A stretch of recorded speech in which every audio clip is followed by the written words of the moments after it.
I welcome to this Rajasthan Policy Dialogue on PM-KUSUM Component A and C. My name is Prakash from Cuts International. We have over here Mr. Sushil Muhnot, Senior Advisor Cuts International, and Shri Anil Dhaka ji, Managing Director, Rajasthan Renewable Energy Corporation Limited. Without any delay, may I now invite Muhnot sir for the introductory remarks. Thank you, Prakash. I take this opportunity to welcome all the participants here from GIZ, IASD, TERI, as well as from our local organizations. And I also extend a special hearty welcome to Shri Anil Dhaka for taking out his time and be with us and give us the keynote address here to the audience. As we are, and this seminar is basically being done to know more about how to have this PM-KUSUM Yojana going forward in a much bigger way, as compared to what it has been there until now. So, to understand what are the things which can be done, what possibilities can be there. So all the stakeholders, if they meet together, they can really come and sit together and discuss. As we are all aware that climate change caused due to the warming of the global warming has been a very important area which everyone has to now look into, because there is no choice for it now today. So we need to look at it, we need to bring down the global warming to 7.5 degrees centigrade. Otherwise, we will have a lot of difficulties in our working regular lives, or the life will not be normal in any way. For which we need to reduce the greenhouse gas emissions. And a major important part in doing so is to bring about renewable energy. We need to focus more on avoiding the removing it fully the fossil fuels for generation of electricity. And so renewable energy is going to be the basically key corner area for us in terms of moving forward in our journey towards achieving, as India has also promised, that to achieving net zero by 2070. So if we have to reach there, we have taken up certain goals, NDC goals we have taken up. And by 2030, India proposes to add the renewable energy should be 50% of the total energy requirements. And so that we reduce and minimize by 2030 itself the fossil dependence on fossil fuels. So as part of that, the government has started this PM-KUSUM Yojana in order to have decentralized solar plants for agricultural purposes. It has taken this measure to see that farmers get benefited in terms of energy and water security, and we reduce the environmental pollution by reducing dependence on fossil fuels. And a lot of some incentives were also provided under this scheme. This scheme had 3 components, basically A, B and C components, but they were primarily in terms of installation of small solar power plants of capacities up to 2 megawatts, one of the components. And another component also included that power distribution companies can set up solar plants at the feeder level to supply power to agricultural connections.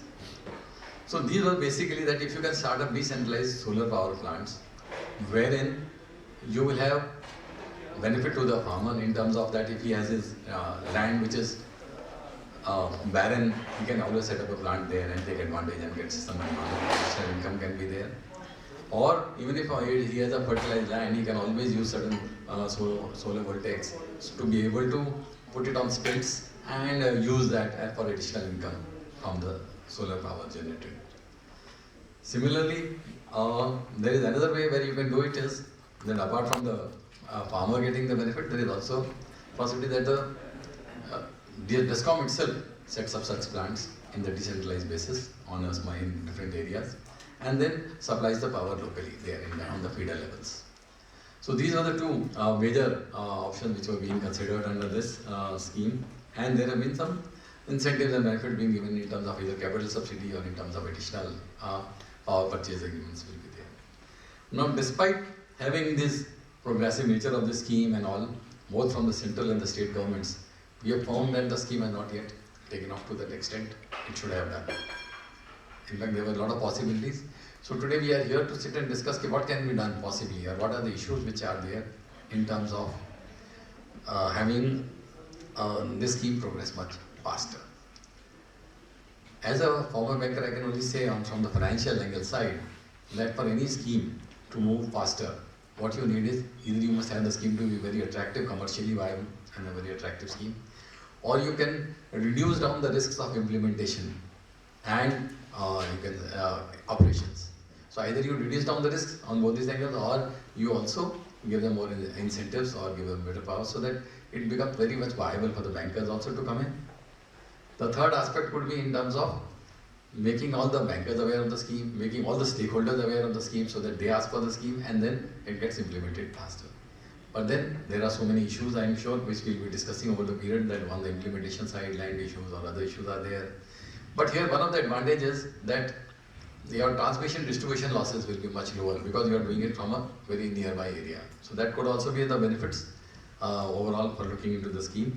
So I would now like to invite earlier with Minister of Statistics Plan implementations also. So from the implementation part, now they are under the Ministry of New and Renewable Energy for a special address on this.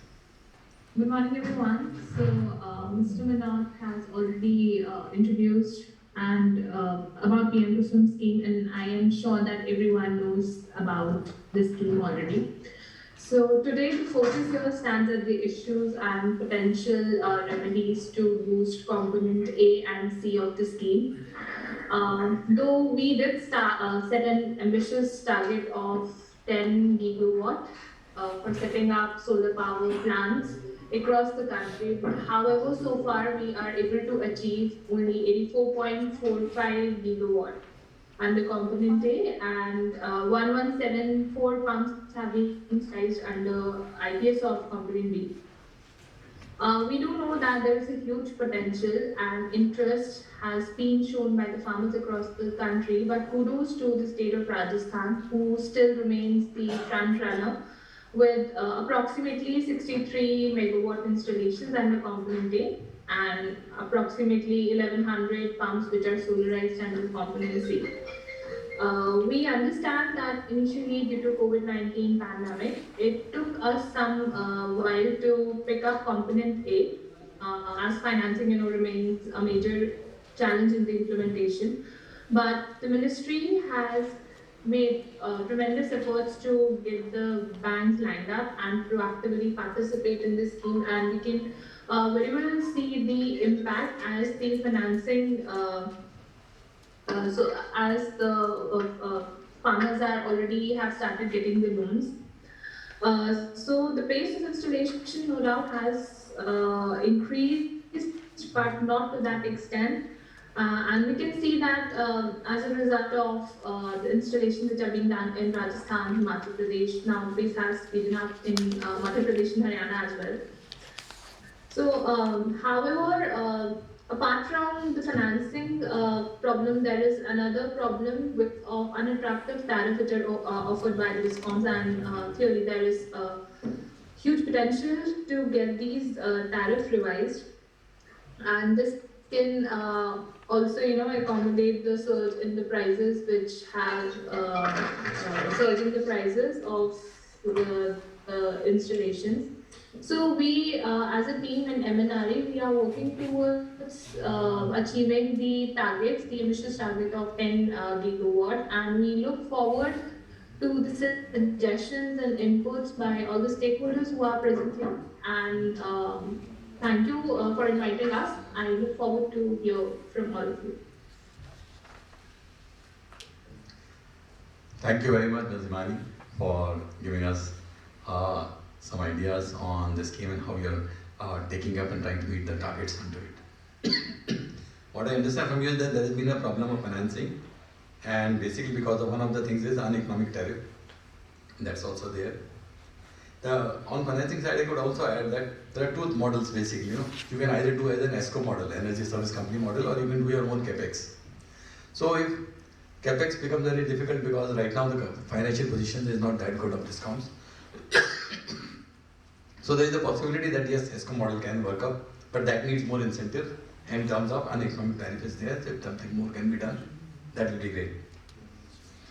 I'll now invite Mr. Anil Dhaka, Managing Director, Rajasthan Renewable Energy Corporation Limited, and Revenue Services Officer, to address us and give us his insight on his keynote address, I think, giving us insight on this scheme and what can be the possible issues.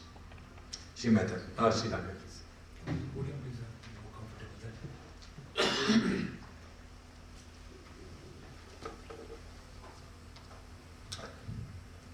Good morning all, those who are participating in this conference. Basically, as I understand, we are focused on KUSUM A and KUSUM C scheme, and why they have not been successful, as was emphasized by the MNRE by giving us targets of 10 gigawatts. So first of all, I will start with the word KUSUM. Basically, somewhere down the line, we are forgetting about why we have coined this term and what is the main motive of this scheme. This KUSUM stands for this Kisan Urja Suraksha Evam Uthan Mahabhiyan. So Kisan Urja is like we want to provide them the around the clock electricity, or at least during the daytime electricity, जो हम लोग शाम को रात को उनको electricity देने की कोशिश कर रहे हैं, which is a big complaint from farmer lobby also. Second is the word is Uthan. Uthan is upliftment, if I can translate it in a literal sense. So Uthan is like somehow we want to put some kind of resources or income in their hand. So down the line, what I have felt, because we are the agency which is spearheading this scheme, and we are on the field also, me and my team. Both my officers are here who are handling day-to-day issues about it. Naveen Sharma, my OSD, and M.K. Gupta, Ian, both of them are here. So what we have gathered, why we, Rajasthan is, even they are saying we are the first rank holder in PM-KUSUM scheme, but I won't take that accolade because we have only achieved 63.5 megawatt by roping in 47 farmers only. So our target was something like 2600 megawatt, and this is not a figure which we should be very comfortable or proud about. So if we want, actually we want to send a message across, even MNRE, and I was just hoping that Ian Sharma sir would have been there, and he would we would have put our point across here to him, because one of the very big issue for not success of this KUSUM A component, because RRECL basically deals with KUSUM A and DISCOMs deal with KUSUM C scheme. One of the reason is 3 rupees 17 paisa of tariff that which we are offering.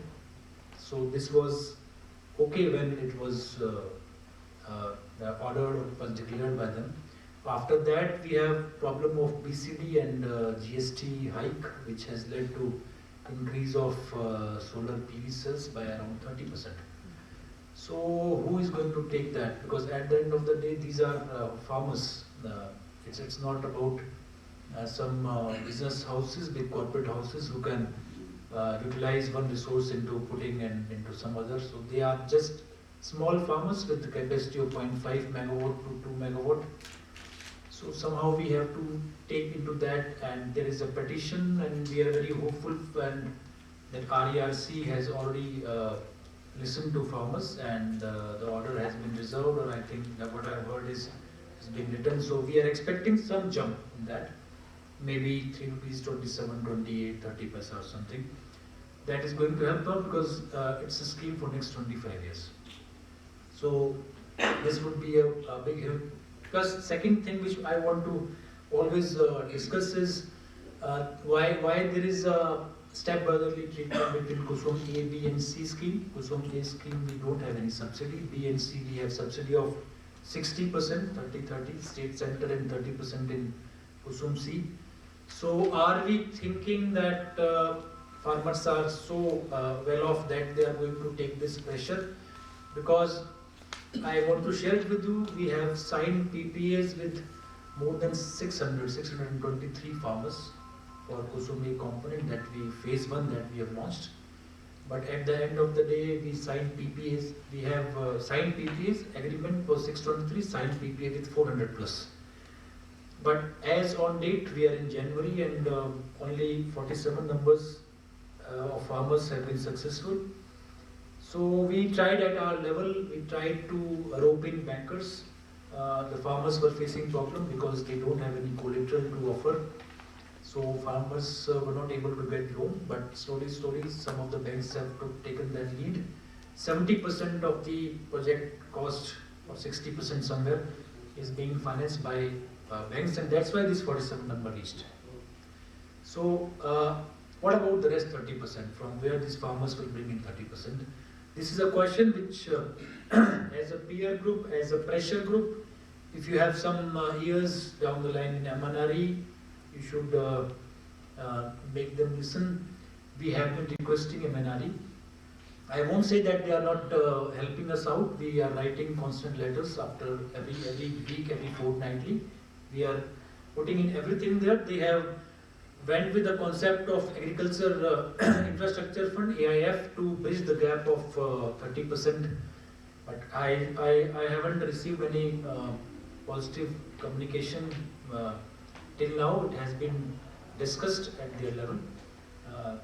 But this bridge is something which we have to look into, and which as an NGO, as a pressure group, you people can help us a lot.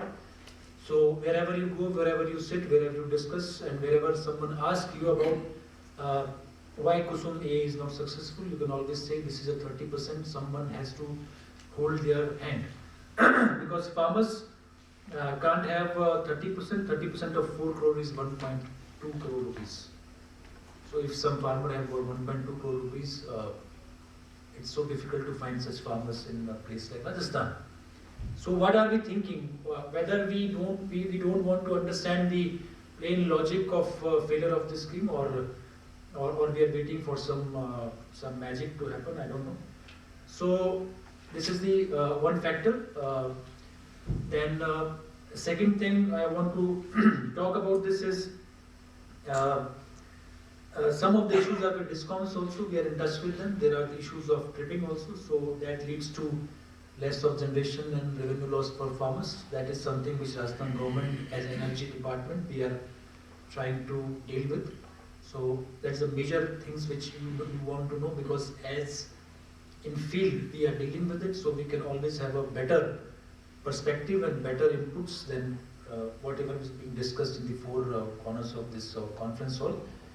So these points if you can raise from our side at whatever levels, and we are expecting RERC to be more positive towards our phase 2 also. Phase 2 we have been given a mandate of 600 megawatt. A petition has been filed by Vikas to RERC, and we are expecting a better tariff so that the next phase can be more successful than the phase 1. So this is what I wanted to tell about KUSUM A that is being run by RERC. As component C is also a part of today's discussion, so I have jotted down some point. I will like you to make a note on this and even discuss something which can help DISCOMs to help them to succeed in this. Component C, there is a target of solar 15 lakh of grid connected agriculture pumps. As you know, KUSUM B is for non-grid. So there are two components of that. One is pump level solarization, another is feeder level solarization of agricultural pumps. So just to brief you and update you, because this scheme had certain movement in last month, I guess so. Regarding the first phase, this is a solarization of grid-connected agricultural pumps. This is to 7.5 HP, and subsidy is a good component, 30 plus 30%. I hope this is going to pick up very fast, because KUSUM B component has given us very good results, because 60% of subsidy is going to push farmers to accept the scheme at a larger scale. Implementation is target for MNRE was 12,500 in 1920. As I have been briefed, work orders have been issued for 12,809 pumps, out of which 1026 number pumps have been solarized. As Himani was telling us, both for component A and C, Rajasthan is doing very well as compared to Indian figures. So what are the issues with this? Issue for Rajasthan is 7.5 HP. If someone comes and asks you about KUSUM C's deficiency or what should be done, in Rajasthan we use pump from 5 HP to I guess around 20, 25, 30 HP or even more than that, depending upon the depth of water, because we are water deficient state. So 7.5 HP से हमारी requirement पूरी नहीं होती है, तो what will happen if someone is using 15 HP, 20 HP? So we don't consider it, and we consider our subsidies to the level of 7.5 HP. तो 15 HP का pump होता है तो पूरा 7.5 HP ऊपर का होता है. That would be a burden to the farmer itself. So my request or my petition would be these schemes should not be generic for the whole country. Someone has to think from a different perspective, because Rajasthan would be totally different from Uttar Pradesh, from Madhya Pradesh, from Odisha.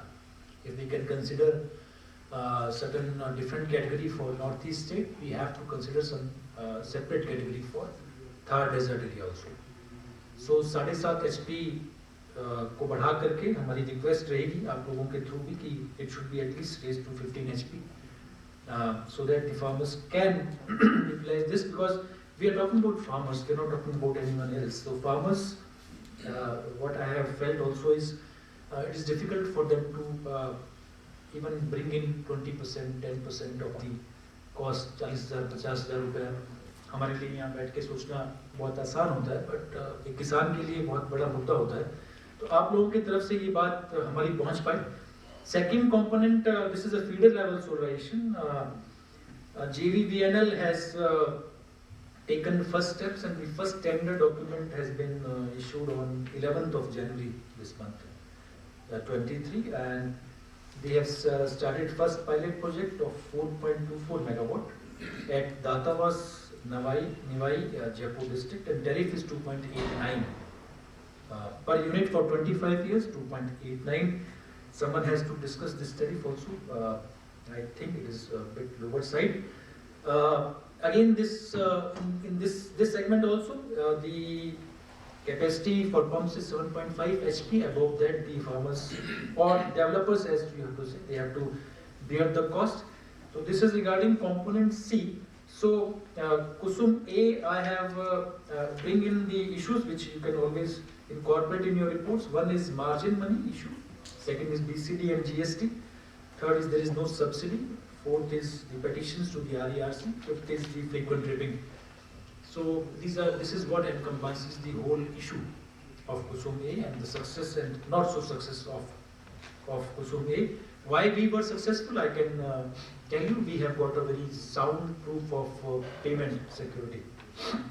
Within 7 days we pay farmers. So we have got an escrow account. From escrow account, the part of the bankers goes, and then the rest goes to the farmers. So Rajasthan is successful. The reason is the payment security mechanism that we have developed, which other states may not have or may be following it. I don't know, but that is what we have been doing. Second, definitely is the proactive approach of my officers. My alien and Gupta is very active in this. He is in touch with all the farmers. WhatsApp group he has created. He just go for all kind of handholding. He is a person to bank upon. Anyone can talk to him, and he helps them a lot. That is, I would say, the human touch is always there. So Rajasthan is successful because of these two reasons. And KUSUM C, the so-called what you will call the hindrances of it, as we could envisage. I can't comment much upon it because I am not the authority to speak over it. But I think there is no ceiling tariff, and prices like 2.89, 2.75, and then 7.5 HP, the limit of 7.5 HP. Second thing. Third thing, somehow this scheme is, as I understood, more tilted towards developer side, because when you are discussing and talking about 5 megawatt, 4.99 megawatt in this scheme, or even more than that, then farmers who are not able to even put a 0.5 megawatt. So they have tried to bring in a GV kind of a concept where lease money would be paid as per the DLCs, as you must have gone through that scheme. So at the end of the day, farmers can get some kind of benefit from that. I hope that this scheme will be successful. KUSUM B is already successful. We are trying to launch the phase 2 of our KUSUM A scheme, and we are trying to bridge the gap which we couldn't envisage when we started KUSUM A phase 1. That was a learning experience for us. तो हम कोशिश कर रहे हैं कि कुसुम में हम वापस करें. अगर हमें थोड़ा सपोर्ट ऊपर MNRE से, चाहे वो AIF के रूप में हो या कोई इंटरेस्ट सबवेंशन की स्कीम हो जहाँ पे मेरा किसान जो है वो he ends up paying 9 to 10% of interest, which is very high. So if someone can, in some whatever way, it's a financial models basically. So it's not a very big financial burden also, because 600 megawatt scheme है तो उसमें आप बैठ के calculate करेंगे, it won't go then few crore of rupees, which is not a very big amount when we consider it as a scheme for farmers. So some interest subvention scheme where we can help him with 9% को charge कर रहा है तो we give him like 3-4% of cushioning. So that can be one of the idea from your side which can be floated. So let's hope they have been able to bring in whatever these schemes are about. And I would thank you, Mr. Muhnot, to invite me and my team so that we can put in. And I, frankly speaking, I came because we were discussing KUSUM A scheme, and we are trying our best to make it more and more successful. And I think these kind of conferences will help us a lot in so that our issues could be discussed and raised at the level, at the stages where definitely some decisions can be taken. Thanks for the patient here. Thank you.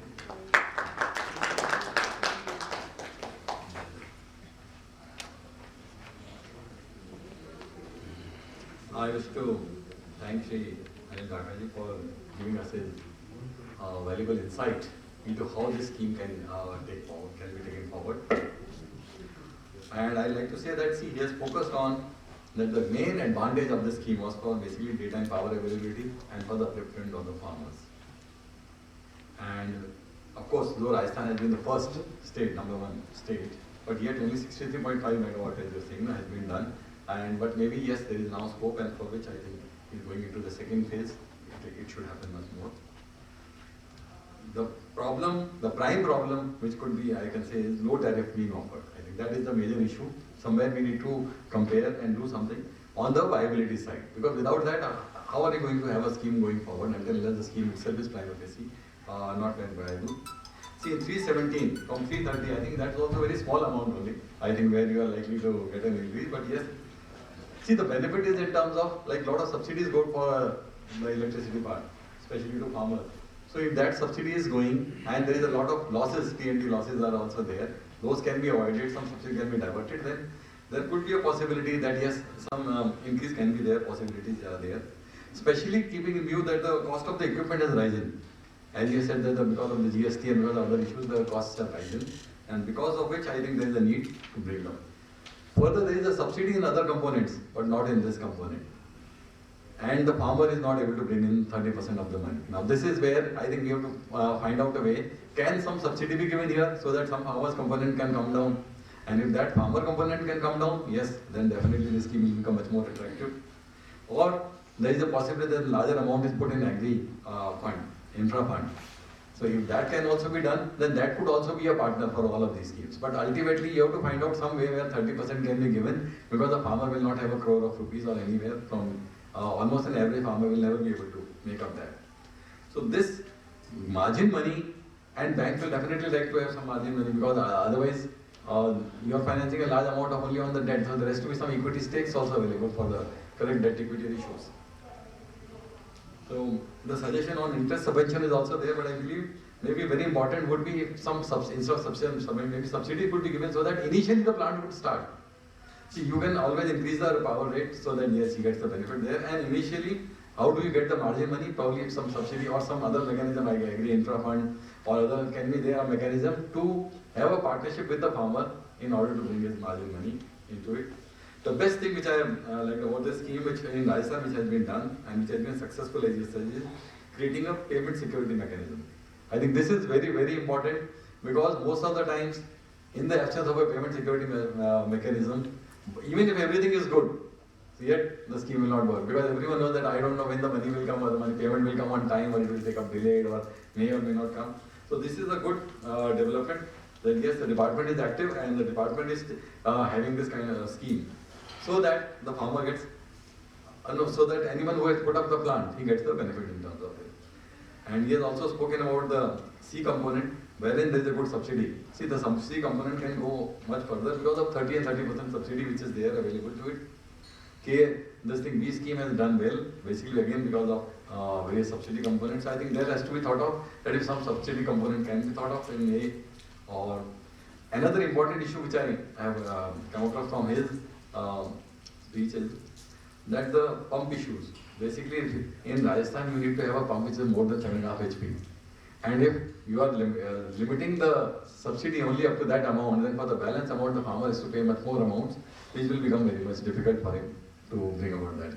So this is a very important thing. I think you are following it up, but I think I'm sure it has to be followed up from several levels in order to ultimately get that beyond, we need to go beyond financing beyond 7.5 and at least up to 15 HP. Because in India, naturally, you cannot equate the same thing everywhere. You need to have a much higher, much higher HP pumps required for Rajasthan now. And the pilot project was started at a tariff of 2.89, of course, very, very low again. I think there is a need to rethink certain of these parameters in order to make the scheme more attractive and to achieve our objectives. Otherwise, we'll be making more of schemes and then continue to discuss on the schemes of why it has not yet taken off. I think he has given us a good insight to begin with. So thank you, Dr. on that. And with that, I look forward to Akash to take it forward.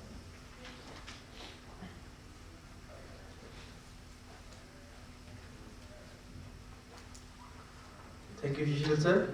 Now may I invite Anas Rahman, Policy Advisor, IST, for presentation on research findings of the KUSUM project. Good afternoon, everyone. My name is Anas Rahman. I work as a Policy Advisor at International Institute of Sustainable Development, IST. In this short presentation, we want to highlight some of the study findings which we have been doing for the past 1 year on PM-KUSUM components A and C. First, let me introduce our research partners. We are a consortium of 5 organizations. GIZ is our funding partner. GIZ is funding this project which we are doing. I am from ISD and CUTS has organized in this grant event. We also have CEW and TERI as our research partners. Also a little bit background of what we have been doing till now. So we have been developing guidebook on PM-KUSUM scheme, different components of PM-KUSUM scheme. The first part of the guidebook, which dealt with component B and the component C, was launched in December 2021. And the second part, which we are working on currently, we are expecting it to release in the coming month, in the month of March. So during the preparation of this guidebook, we have been speaking to different states, state officials, developers, financiers, and all kinds of stakeholders who are involved in PM-KUSUM, and trying to understand what kind of challenges they are facing and what are some of the best practices, some of the solutions to the challenges identified. And in the following few slides, I would like to sort of give a brief explanation of what our findings have been. This is particularly from the current phase of the PM-KUSUM guidebook, which is dealing with components A and component C, feeder level solarization. So let me start first with describing PM-KUSUM, because one thing that we understood quite early from during our guidebook studies is that there is a lot of confusion, especially for people who are not coming from the power sector background. There is a lot of confusion what the schemes are, what the specific components are.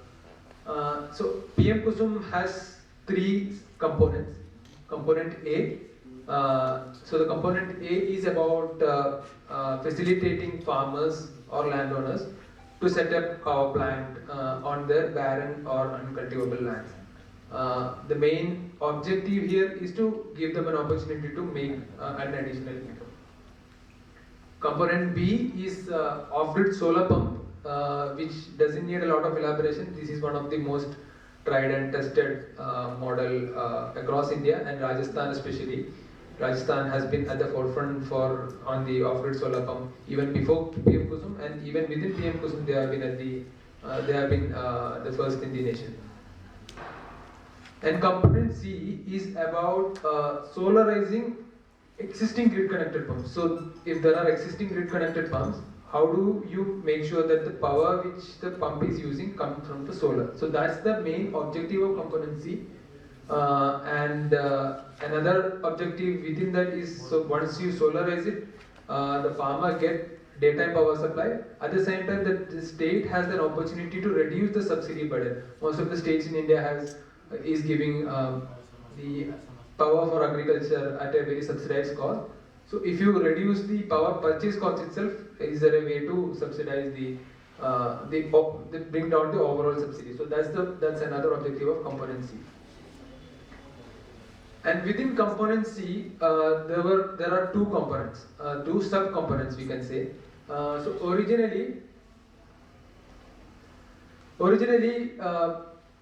the idea of component C was to install small solar power plants at the pump level. So if you can see the image, so there is a substation and there is a feeder going from that substation, and there are pumps in that feeder. So initial idea was to install small solar power plants along with the pump, so that the pump can use solar power and feed excess power into the grid.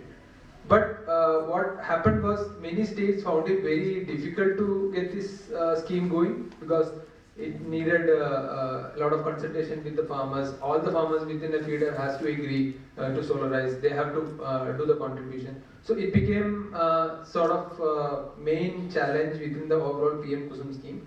So the MNRE later brought the new model within component C, which is called the feeder level solarization. Under feeder level solarization, the solarization doesn't happen at the pump level, but instead it happens at the substation level. So there is a medium-sized power plant at the substation, which will cater to the power needs of that particular feeder.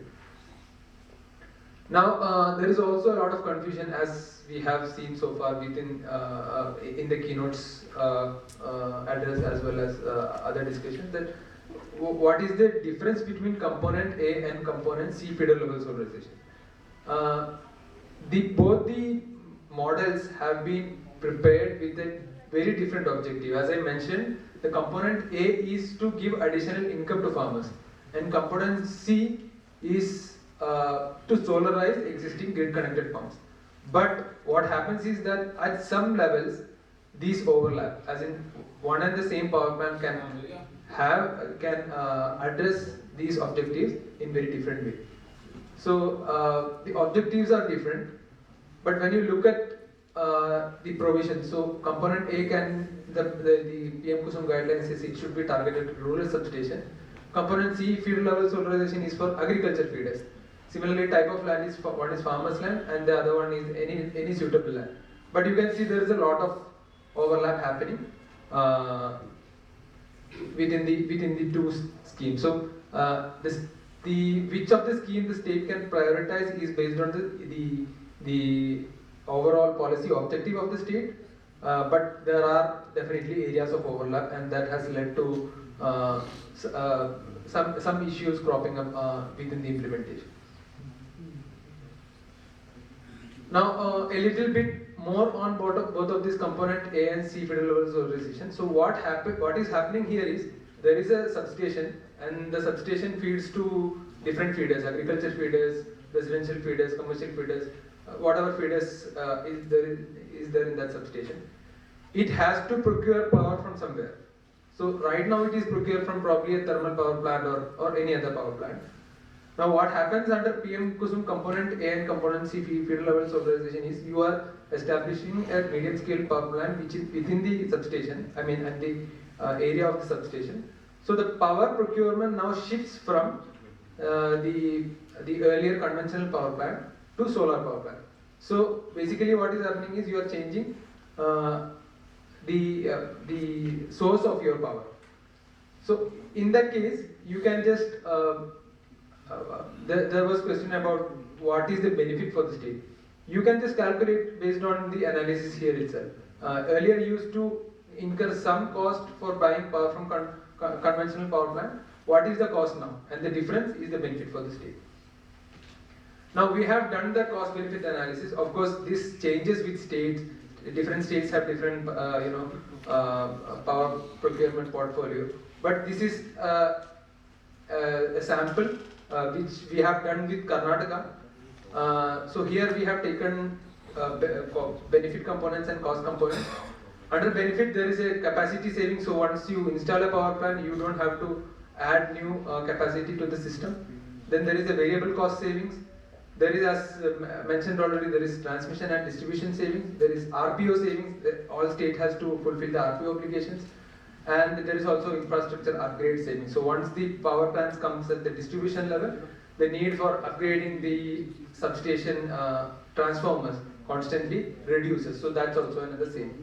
And of course there is a cost of PM-KUSUM tariff which we have to give, and there is a cost on load management as well. So based on these analysis, we have these factors, we have analyzed what is the benefit of PM-KUSUM for a state, for a typical state. Here we have taken the example of Karnataka.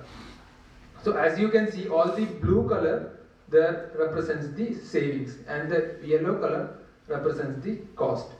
So by the end of 25 years, for every power the DISCOM is purchasing from PM-KUSUM, it is gaining 0.86 rupee per unit. So definitely this is a beneficial scheme for the state, and here I should clarify that we have taken a tariff of 2.4, but as mentioned it is now not viable, but there is a good buffer to increase the tariff, which I will come to in the later on slides. So the message here is the PM-KUSUM scheme component A and component C is definitely very beneficial for the state if they are planning it intelligently.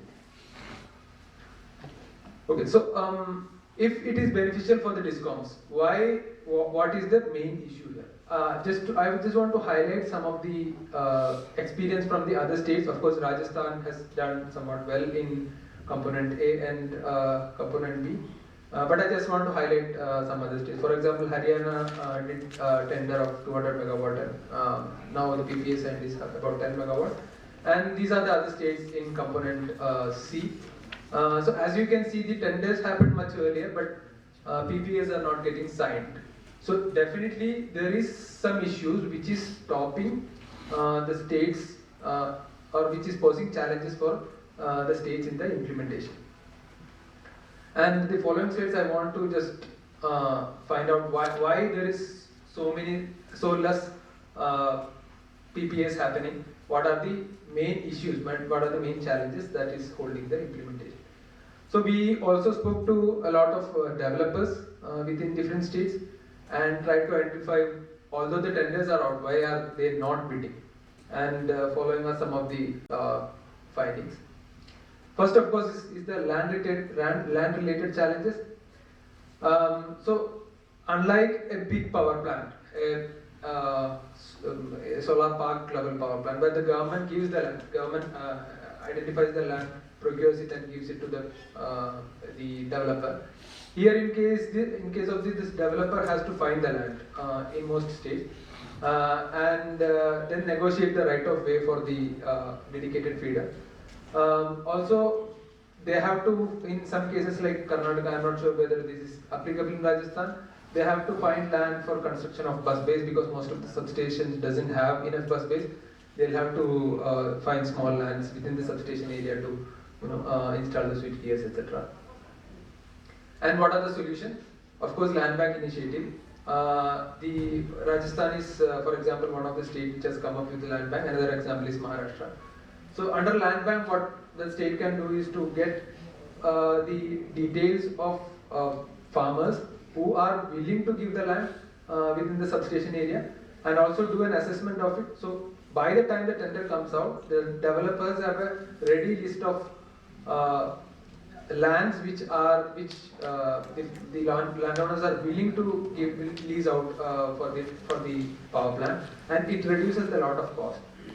Finally, if the state, in some states like Maharashtra, state is also supporting the developers to negotiate the right of way, which is a big issue in other states as well. Second issue is the grid unavailability. So if you look at the graph towards the right, that is actually that is a data from a power plant which was installed under MSKVY, but the early phases of MSKVY. So the blue bar represents the time at which the grid was available, and the yellow and the green bar represents the time at which grid was not available. So it was the 6 months data we got. So as you can see, in many cases the grid is backing down, or grid is not available for power production due to some or the other reasons, and this is causing a loss for the developers. Because when the grid is not down, even there is a power generation potential, it is not getting fed into the grid. So the main solution for this is to guarantee a minimum of percentage of grid availability. In the case of Maharashtra, they have guaranteed 98% grid availability. I checked the Rajasthan recent tender, which came out I think within last week on 12th.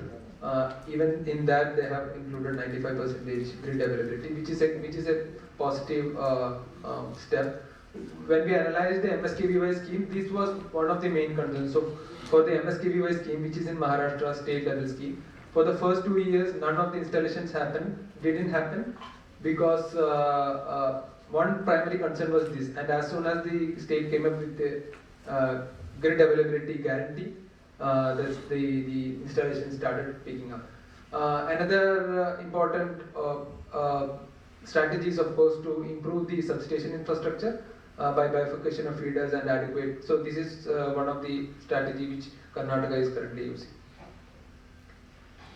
Before further proceeding into our findings, I just also want to showcase, just briefly deal on the developer's profile. So unlike the solar parks and big solar projects, what we see in many other states which have implemented, whether it's MSKVY, whether it's other state, what we see is that it is not the big developers which are coming to this scheme. Because quite frankly, it is not their business model. Their business model is, if you have a land, we can set up a power plant at a low cost. But here, the developer has to do a lot of things other than setting up. So there is a transmission liability, there is also the scouting of lands, etc. And what we see is that it is small and medium enterprises within each state which is ready to come forward, who are interested to participate in this scheme. So just to give you an example, in Gujarat, so the initial tenders did not at all respond to there was no response to the tenders. But what they have done is they have relaxed the technical criteria. Earlier it was 2 megawatt, they reduced it to 300 kilowatt, so that even solar rooftop developers and SME developers can come in, and they also allowed joint ventures to participate. And now they are seeing a lot of interest from the developers to participate in this scheme. Very similar experience has been shown in Madhya Pradesh and Maharashtra. So please keep this in mind, because any of the challenges we are describing is definitely going to be impacted by this factor. Another important challenge, as has been mentioned in the keynote address as well, is the off-taker risk, which is the risk of payment delays. Several discoms across the country has a very poor track record of paying the developers. But this has resulted in higher financing cost, etc. But there are some solutions. First one is unconditional letter of credit. Again, here Rajasthan has already adopted it in their latest tender. But we also learned from the developers that letter of credit certainly helps, but encashing letter of credit is a very tedious process. It gets into the cash flow, it gets delayed. So letter of credit cannot be considered as a silver bullet. Finally, the solution is for the discount to make the payment regularly, even though there is a letter of credit. Another option some states are moving is state government guarantees. So some states are thinking of using the agriculture subsidy and putting it in an escrow fund, which will act as a sovereign guarantee for the developers, which will help them in financing the scheme. Other states like UP are thinking of CPSU intermediaries. So discoms can directly negotiate with NTPC or SECI, which are central level PSUs, and they have a special mechanism for providing payment. And this has been really helpful across India for the solar park development, and some states are considering this model for the PM-KUSUM as well. Another very important factor is the higher financing cost. So far we have talked about the risks. So there are risks of grid availability, there are risks of payment delays, there are risks of finding lands, etc. All of this increases the risk profile of individual projects. In addition, as I mentioned, most of the developers which are coming in are SMEs, who are not, exactly, who has a very lower credit worthiness, and overall this increases the cost of financing. This is in the case of component C. And component A, it's not just higher financing cost, it is the financing itself which is a problem. So component A is mainly for farmers and landowners. So at least 25% of the equity should come from the farmer. A 1 megawatt power plant costs nowadays at least 4.5 crore per megawatt, and 30% or 25% of that is almost 1 crore, which is very, very difficult for a farmer to bring. And this is causing the major problem within component A. Now, what are the solutions? Of course, these solutions lies with the banks, and there is no shortcut for this like the previous list. The banks the government and the bank has to work together to identify what are the areas of convergence. So, as has been mentioned, agriculture infrastructure fund is something the government is closely looking at, whether it can be converged with PM-KUSUM. Secondly, is there are a lot of convergence options with MSMEs. So, if the farmers can register themselves as MSMEs, a lot of MSME benefit can be taken, and it includes credit guarantee under a CGT MSE. A third option which not a lot of states have explored is concessional loans from development banks. So we, as part of our project, also talked to international development banks like World Bank, like KfW. So they are very, very interested in this scheme, but then the problem is they don't know how to, or they have problems with a lot of policy changes which is happening, and they are also interested in directly speaking to different states. So Rajasthan can probably become one of the front-runner states in that as well, to give low-cost loans, 4%, 5% loans for this scheme. Another option is for the credit enhancement. So establishment of credit default fund and securitization. These are some of the measures which is used for credit enhancement, and this can sort of bring down the financing cost. Finally, and this is the elephant in the room, what is the tariff? What is the appropriate tariff? So, as has already been mentioned in the previous session, that tariff which is for the component A and component C are not commensurate with the risks. the main reason being the capital cost has increased a lot in the last 1 year because of BCD and GST. And secondly, it is the SME developers who are coming in who doesn't have the negotiating power to bring down the prices. So there is also the increased O&M cost because these power plants are very distributed. For each of the power plant, you need specific manpower, which also increases the cost, and there is also logistical overhead. Now, if you remember the chart earlier, we have identified the total benefit as 0.86 per unit based on a tariff of 2.4 rupees. But that's not it. Even if you increase the tariff to 4 rupees, in the case of Karnataka, the state, the DISCOM, is still benefiting from the scheme. So if you look at the graph, the x-axis shows the tariff and the y-axis shows the net benefit. So there is a good amount of buffer between what is currently the rate being determined in many states and what is the rate at which the state government can or the DISCOM can enable PM-KUSUM. So there is a lot of buffer. The states can definitely go for increasing the tariff to to give a boost to the implementation of the scheme. Other potential challenges. So some of the other potential challenges we have heard from different stakeholders. One of them is impact on load management. So state like Madhya Pradesh and Maharashtra, I am not sure about the status in Rajasthan. The power supply is given at the night time to balance the load. So what happens if you shift all those power to the daytime? This is a genuine risk. This is a genuine concern in many states. But when you look at the long-term view, and the graph, the chart below, the figure below shows the long-term view of 2030. So definitely, if you look at the projected solar target for India in 2030, it is more than 300 gigawatt.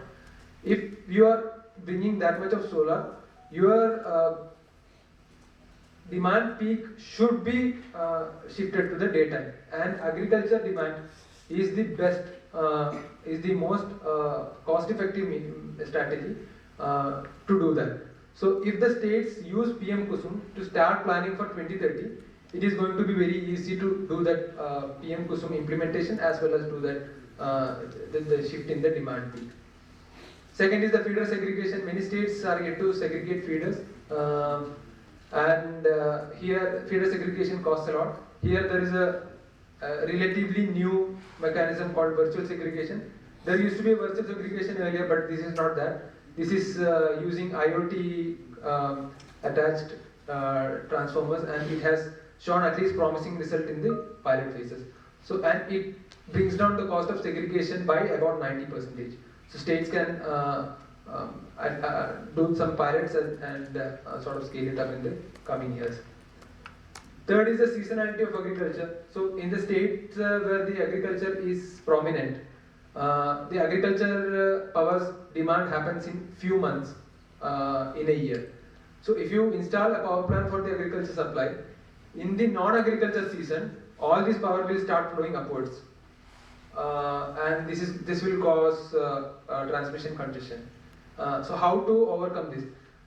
We have done some analysis and we found that by selecting the feeders appropriately and sizing the plant. So for the sizing the plant, the MNRE has given a guidelines which is the upper limit for sizing the plants for the central financial assistance. The state need not always go with the upper guidelines, but if you take a substation and do a load analysis and size the plant according to the base load, which will be constant or which is almost constant throughout the year, then that addresses this problem. And also, if you select the feeders which have very significant non-agriculture load also, it addresses this problem. And so, in a manner, sort of intelligent planning can overcome most of the potential challenges which many states have and implement the scheme. So this is a brief of what our main findings are. I'll take a pause here, and if there are any questions, we can definitely discuss toward the end of the session. Thank you.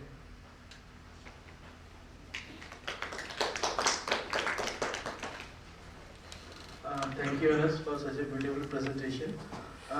Moving forward to our panel discussion session on strategies to overcome implementation and financial challenges in the PM-KUSUM scheme. May I now invite Mr. N.K. Gupta, Technical Manager, Rajasthan Renewable Energy Corporation on the desk, please. Ms. Deepti Mathur, Executive Engineer, Jaipur, Vidyut, Vitran, Nigam Limited. Banwari Singhoya ji, Assistant General Manager, State Bank of India. Kritika Kumar, Energy Advisor, GIZ India. And finally, our moderator of the session, Siddharth Goel, Senior Policy Advisor, International Institute for Sustainable Development. Good afternoon, everyone. So thank you all for joining us today. As Akash mentioned, the panel discussion will focus on strategies to overcome implementing and financing hurdles in the PM-KUSUM scheme. And we have a very esteemed panel today. So we have the main implementing agency on Component A, RRECL, the main implementing agency for Component C, feeder level solarization, JVBNL, Mr. Singhoya, who's also the person responsible for PM-KUSUM at State Bank of India in Rajasthan, and Ms. Kritika Kumar, who's an energy advisor at GIZ India. So initially, I'd like to start by requesting each panelist to give brief remarks, 2 to 3 minute remarks, highlighting their experience on the PM-KUSUM scheme, and if there are any responses to the presentation findings that have been shared by my colleague, Anas Rahman. So maybe we can start with you, Mr. Gupta.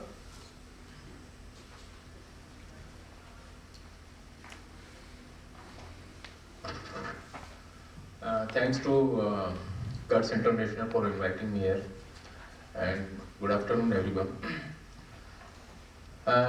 Component ए को implement करते समय काफ़ी अच्छा experience मुझे हुआ, और राजस्थान क्यों number 1 हुआ, डेफिनेटली उसका एक्सपीरियंस आप लोगों के साथ शेयर करना काफ़ी ज़रूरी है। MNRE के भी जब प्रोग्रेस रिव्यू मीटिंग्स होते हैं, but they hardly give chances to share experiences.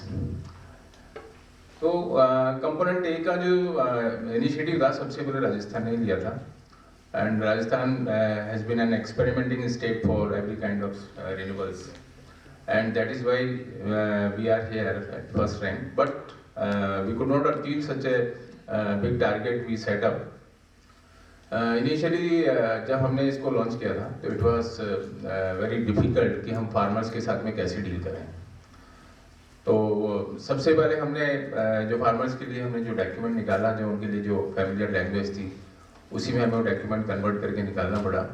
And that is Y कि रूरल एरिया में जो इतने फार्मर्स बैठे हुए थे वो हमें अप्रोच कर पाए, and we got almost 13,000 responses from the farmer at the very initial level of this scheme, जिसमें से मतलब 5,000 जो फार्मर्स हैं they have approach for setting up projects. Of course it was either it is ignorance about the scheme or financing, but later on during the journey of 2 or 3 years for this scheme, these farmers got very good learning about everything. ज़्यादातर farmers जो हैं वो अब इस scheme के बारे में ना केवल टेक्निकल और फाइनेंसिंग चीज़ों के बारे में समझ गए हैं, बट प्रैक्टिकल चैलेंजेस जो हैं वो अभी आप सभी लोगों ने डिस्कस भी किए कि फाइनेंसिंग जो है एक बड़ा चैलेंज है। स्कीम का जो एक प्राइम मोटिव था, जिसमें कंपोनेंट ए जो है that is basically design for providing income to the farmer, और फार्मर के इनकम बढ़ाने के लिए जब बात की जाती है तो हम ये अज्यूम भी कर सकते हैं कि फार्मर के पास इनकम नहीं है तभी तो हम बढ़ाने का सोच रहे हैं उसका।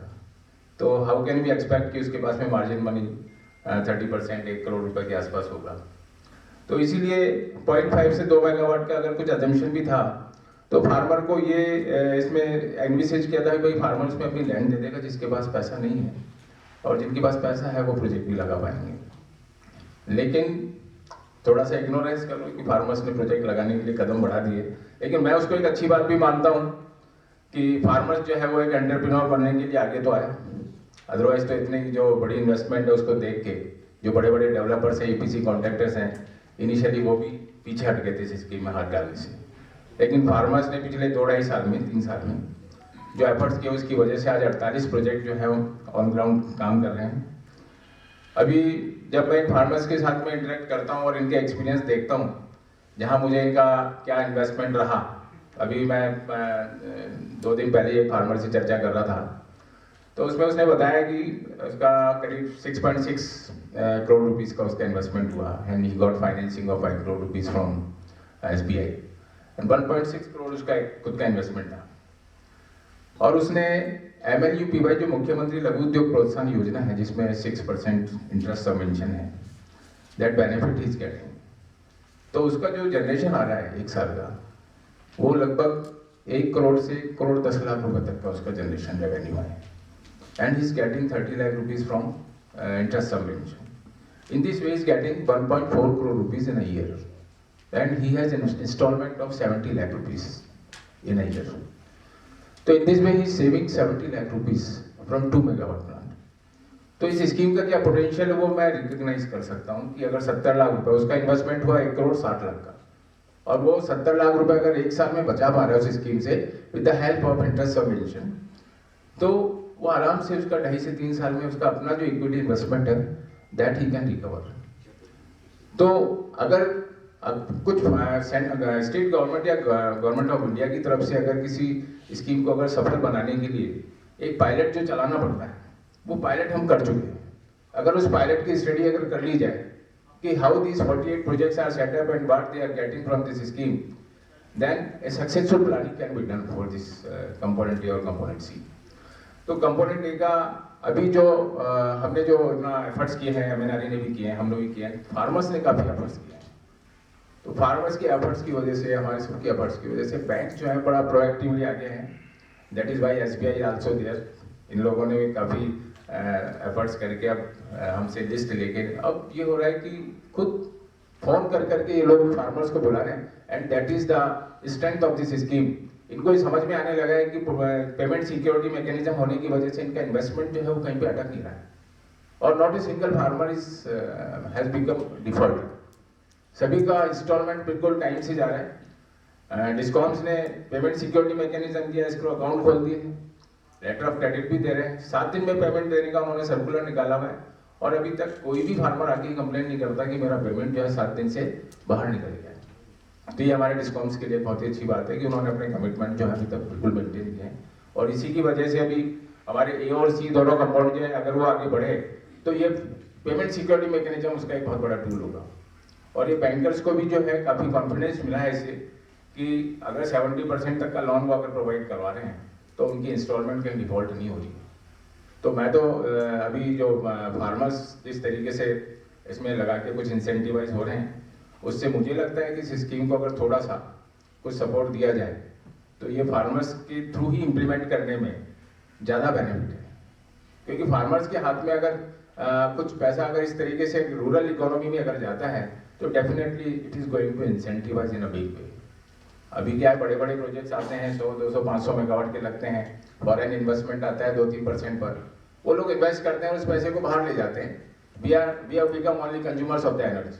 हमारा रेवेन्यू तो ड्रेन होकर बाहर जा रहा है। लेकिन अगर ये किसानों के जरिए प्रोजेक्ट्स लगते हैं और ये पैसा अगर रूरल इकोनॉमी में किसान के हाथ में जाता है तो ultimately it will be spent in the state, it will generate GST for the state.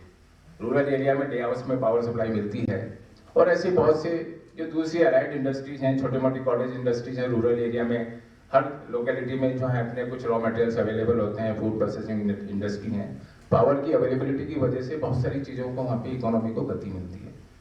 तो मैं तो इसी बात पे समझता हूँ कि अगर ये डिस्कॉम्स के बेनिफिट अलग हैं, स्टेट गवर्नमेंट के अलग हैं, लेकिन जो रूरल मासेज है उनके लिए अगर एम्प्लॉयमेंट पैदा होता है पावर सप्लाई की वजह से तो that is an added advantage of this scheme. तो मैं तो इतना ही कह पाऊंगा कि आप लोग इसको अलग अलग जो मंच है वहाँ पे उठाएं, इस स्कीम के बेनिफिट को बताएं। तो मैंने 2-3 चीज़ें जो इसके लिए मैं सोचता हूँ कि सफल बनाने के लिए जो आप लोग रिकमेंड कर सकते हैं। एक तो जो रिप्स का बेनिफिट है जो भी MSMEs को मिलता है, तो रिप्स का बेनिफिट अगर अनाउंस कर दिया जाए सेपरेटली सरकार की तरफ से कि भाई ये किसानों को भी दिया जाएगा इनके प्रोजेक्ट्स के लिए, तो it will boost the installation of these projects. अभी MLU-PY में जो बेनिफिट दिया जा रहा है वो बजट की लिमिटेशन की वजह से कुछ लोगों को मिला है, बाकी लोगों को नहीं मिल रहा है, जिसकी वजह से स्पीड नहीं आ पा रही है। और MLU-PY स्कीम जो है वो की है इस स्कीम की सक्सेस का।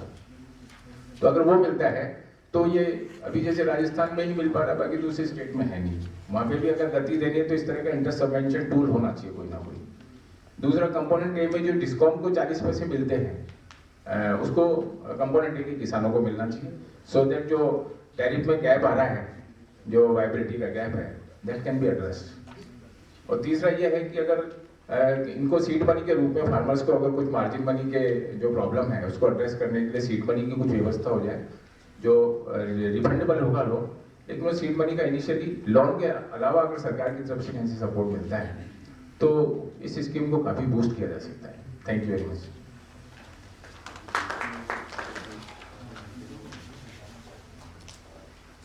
Thank you, Mr. Gupta. I think you raised some very interesting observations, and highlighted that farmers are at the center of this scheme.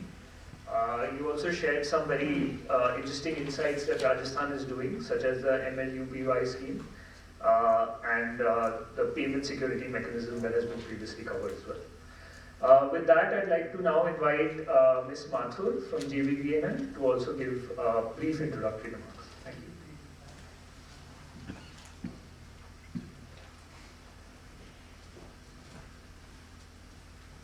Good afternoon, everybody. I'm thankful to KUTS to give us such a good platform to publicize our KUSUM C scheme, which is we are very enthusiastically going forward with it.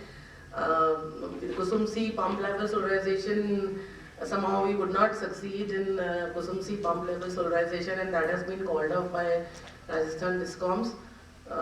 And now we are very keenly going on for KUSUM C feeder level solarization. And somehow this under like Maharashtra, we have opened a Sky portal. It's like a land bank, and it was a brainchild of our chairman Discoms. And we've dedicated. There's a dedicated website for it, where the major issue which we faced in the pilot was the land. The land issue was the major issue. So we went into this that the land should be available for the developer as well as for the farmers. So we have created this land bank where the farmer can register their land and the developers can find out, and there's a whole complete list of substations where we are going to put up our solar power plants, and the land requirement as well as the CFA, what the CFA will be given to the developer. That is all available on the site for all the 3 Discoms. And we have got a huge response. Like in October we launched this website, and there have already been 3,70,000 hits on it. 114 farmers in Jaipur Discom, they have registered their land, and the land simultaneously we are getting it verified by our this official officers. So that land is in place, and there are around 110 developers already there with us. And looking to it, now we have floated a tender for around 39 substations and 114 megawatt. And what I think in his presentation, Mr. Anis had said that there were very some stringent conditions in Gujarat tender, so that was quite a failure. But that way, we have really relaxed our conditions, and there are hardly any technical requirements in our tender. So because we have got a huge response from the farmers, as like Mr. Gupta said that farmers should be the key this person who should get the benefit out of it, and the farmers are very keen on this. They've got their own land and they want to be a developer as well. So looking into it, we relaxed our conditions. There are no technical, as such, no technical conditions required for an individual and also for like any developer. But and even in the financial part, we have given a lot of relaxation to the farmer. He just has to give some affidavit on a 500 stamp paper that he has got the land availability and around 20% of the asset required in a form of land movable or immovable property. So I think that will be a big boost to the farmers as well as the even developers, and they can have a JV or a consortium like where a developer and a farmer can come together and do, and the lease rent is very, very attractive. Even if a farmer wants to give his land on the lease, that is also, we have given a very attractive lease rent which will be all revised every 2 years at the rate of 5%. So I think we have got lots of learning from other states, and that is why we have come out with a very good tender. We have got and we are very hopeful that this will be successful, because it's a win-win situation for everybody. With the DISCOM, the power purchase cost, it's shooting up like anything. So that way, and the subsidy burden on the government and the daytime power. The only thing, and we have not given any ceiling tariff also. So I think that will be also a very good perspective for the farmer. And as I think the MD of RRECL and everybody, we had come out with a tender pilot in Datavas, but of course the 2.89 the rate quoted was not at all feasible. They had gone to the commission also, but as it was before they had quoted this rate after the BSD and GST, so even RERC didn't give them any comfort on this. So we are not hopeful that that pilot will go off. So that is why we got a very good learning from that pilot.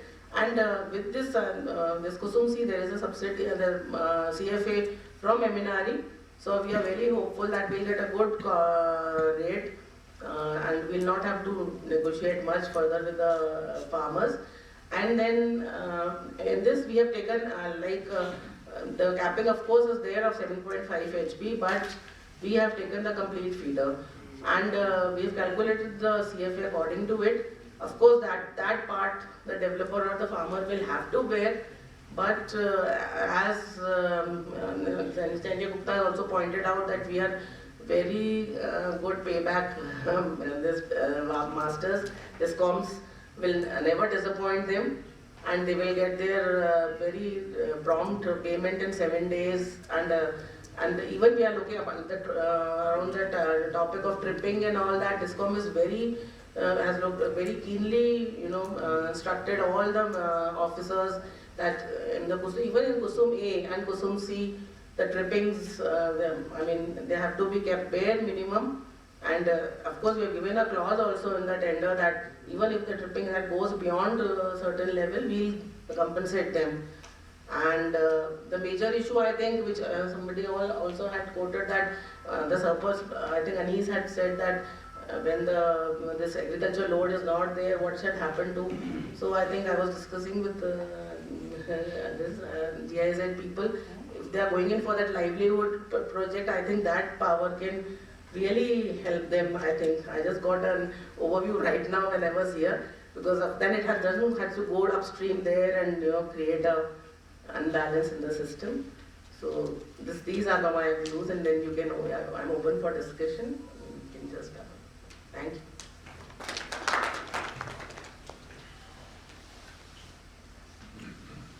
Thank you so much, Ms. Mathur.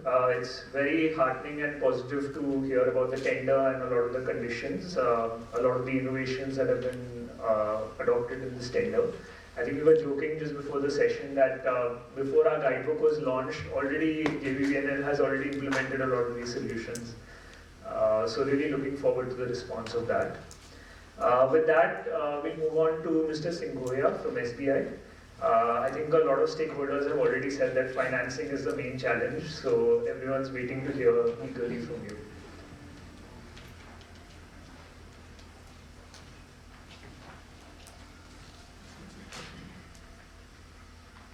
सभी को नमस्कार। ढाका साहब की अनुपस्थिति में ढाका साहब को thank you देता हूँ। वेरियस प्लेटफॉर्म पे उनके भी एड्रेसेस सुने हैं। He is very much encouraging और बहुत ही पॉजिटिव वे में एक गवर्नमेंट के साथ में लीड करने के लिए मैंने उनके 2-4-5 बार वक्तव्य सुने हैं। पर really very much aggressive regarding this issue, और उसमें कहूँ कि गुप्ता जी का नाम उसमें साथ नहीं आए तो एक कमी हो जाएगी। तो thank you Gupta ji also. एक स्टेट लेवल का एक कैंपेन है एक तरह से, और बहुत बड़ा एक युग है कि जज्बा का एक काम है जो कि नेशनल लेवल पे राजस्थान को एक आगे लेके जा रहा है। तो I salute such type of team headed by Dhaka ji or supported by Gupta ji.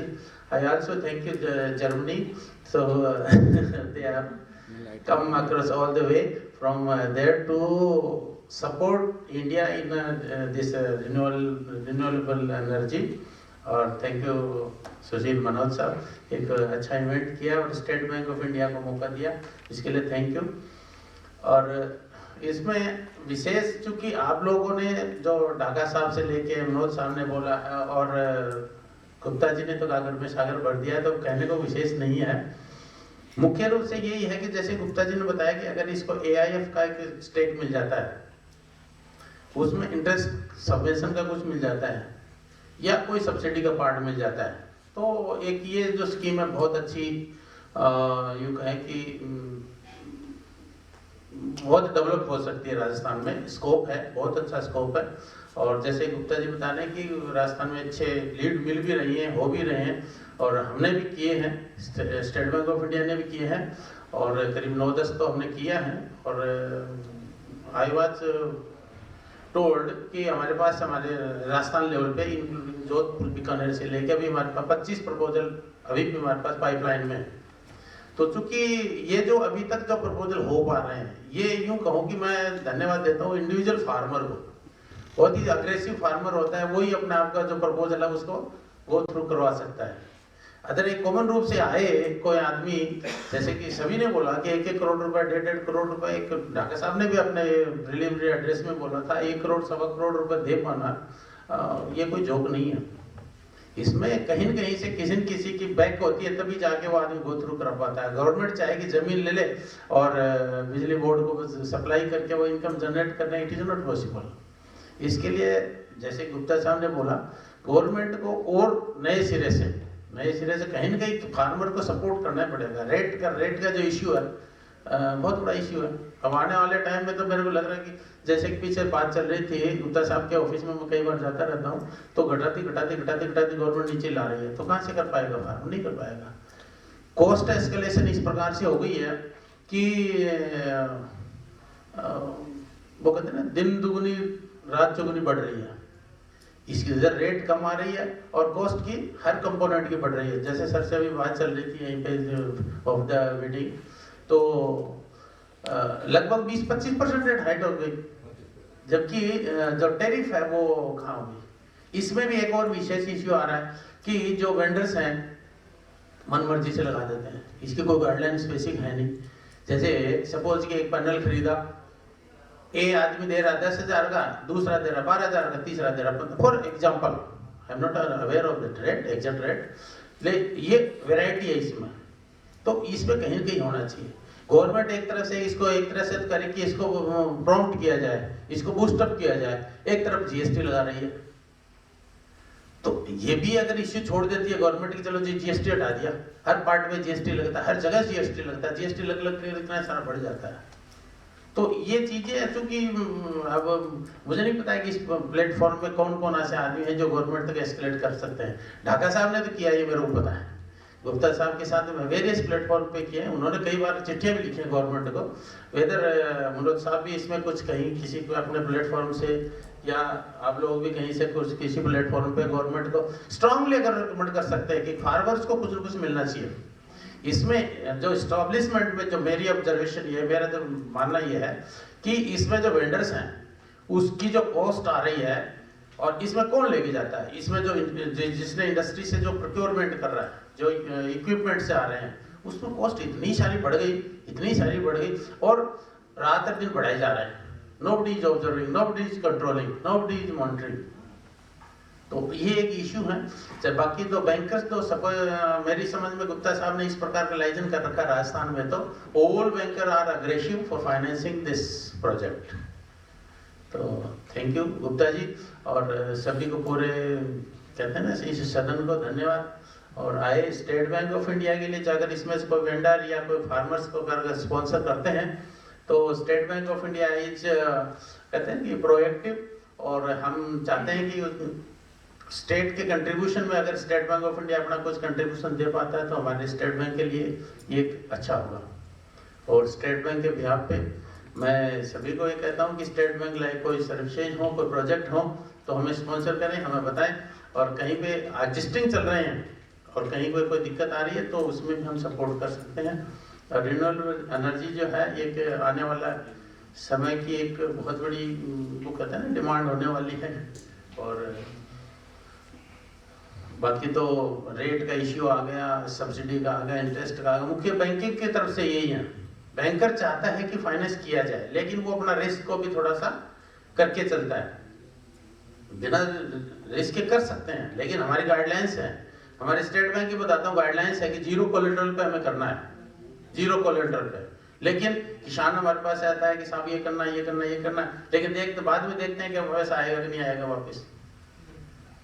भले से इसमें गवर्नमेंट कह रही है कि आपके पास जमीन है, इक्विपमेंट है, अब ये पैनल है, लेकिन अगर फेल हो गया पैनल बेचने जाएं तो वो उस समय लेके आए थे तब तो मिला है 5 लाख का, और जब बेचने जाएंगे तो हमारे को 18,000 रुपये ट्रांसपोर्टेशन के और देने पड़ेंगे कि यहाँ से उठाओ, क्योंकि हमारे लिए कोई बाहर नहीं होगा उस समय। तो ये इश्यू है। तो लेकिन चूंकि गवर्नमेंट इसको पॉपअप कर रही है और सभी सामने आ रहे हैं तो स्टेट बैंक भी इसमें सपोर्ट कर रहा है और बहुत पॉजिटिव होके कर रहे हैं।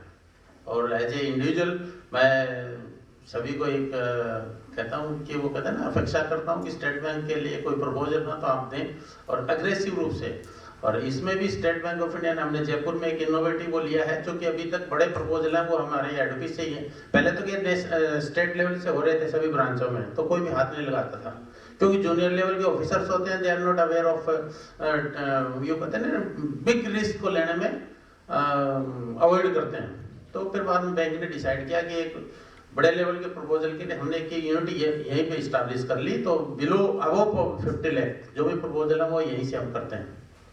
इसके बाद में चूंकि अब ये काम आने लगा, गुप्ता साहब का सहयोग हमें अच्छा मिल रहा है, तो now we have decided to establish 2 units, one at Bikaner, another in Jodhpur, क्योंकि जोधपुर और बीकानेर से ये प्रपोजल अच्छे आ रहे हैं। तो हमने एक unit headed by chief manager sanctions at Bikaner और एक जोधपुर में, तो उसमें जैसलमेर, बाड़मेर उधर के प्रपोजल उधर आ जाएंगे और एक ये प्रपोजल हमारा ये बीकानेर में हो जाएगा। तो इस प्रकार से जो बीकानेर से संबंधित उधर हो जाएंगे, उधर हो जाएंगे, और बाकी रेस्ट हो जाएंगे है। कोई और भी कोई होगा जिसमें बड़ी सैंक्शन हो, बड़ी पावर हो, चूँकि बड़े अधिकारी यहाँ बैठते हैं, कोई होगा तो यहाँ से क्लियरेंस होगा तो यहाँ से कर देंगे। तो finance will be not a hurdle in this वे। बस गवर्नमेंट की जो पॉलिसीज हैं उसका और सपोर्ट मिल जाए तो स्टेट बैंक अच्छा कर पाएगा। Thank you.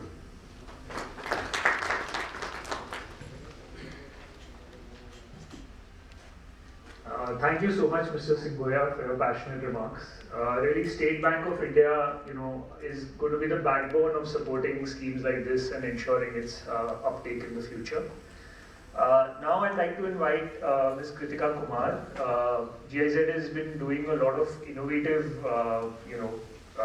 projects and coming up with business models and solutions. So, if you can maybe share some in your opening remarks.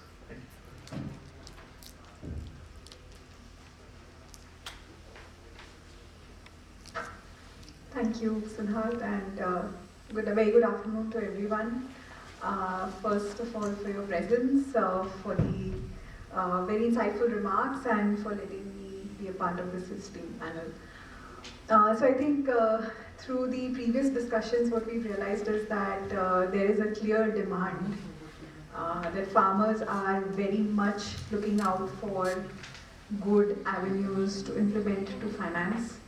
And of course, as we've heard from Mr. Singhoya, that even the bankers are actively looking out for credible customers, credible farmers, so on and so forth.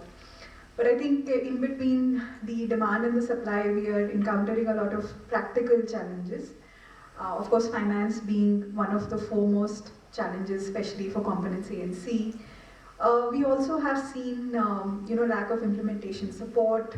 How do you actually mobilize ground level partners to support the installed assets? This is something that comes after the asset is installed. And of course, ensuring that the assets are actually utilized to the maximum level. So I think these are some of the practical challenges that we have also encountered across the 3 components of the PM-KUSUM scheme. to talk a little more on the financing challenges, I know that this seems to be the hot topic for the day-to-day, especially for component A. We feel that the issues of collateral, rate of interest, higher rate of interest, higher margin money, need for a longer tenure because banks are not willing to finance very long tenure projects to contain their risk. We also feel that there is a lot of need for knowledge enhancement, not only from the point of view of farmers, but also bankers to capacitate them. And all of these, instead of viewing them as challenges, we actually see them as opportunities, which are giving us the way to move forward as we look at the sustainable implementation of the scheme. So I think I'll pause here and hand it back over to Siddharth to take it forward.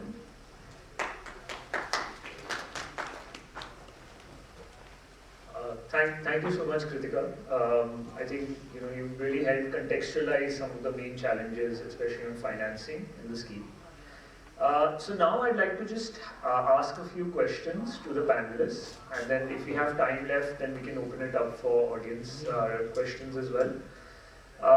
So I think the first question is to you, Mr. Gupta.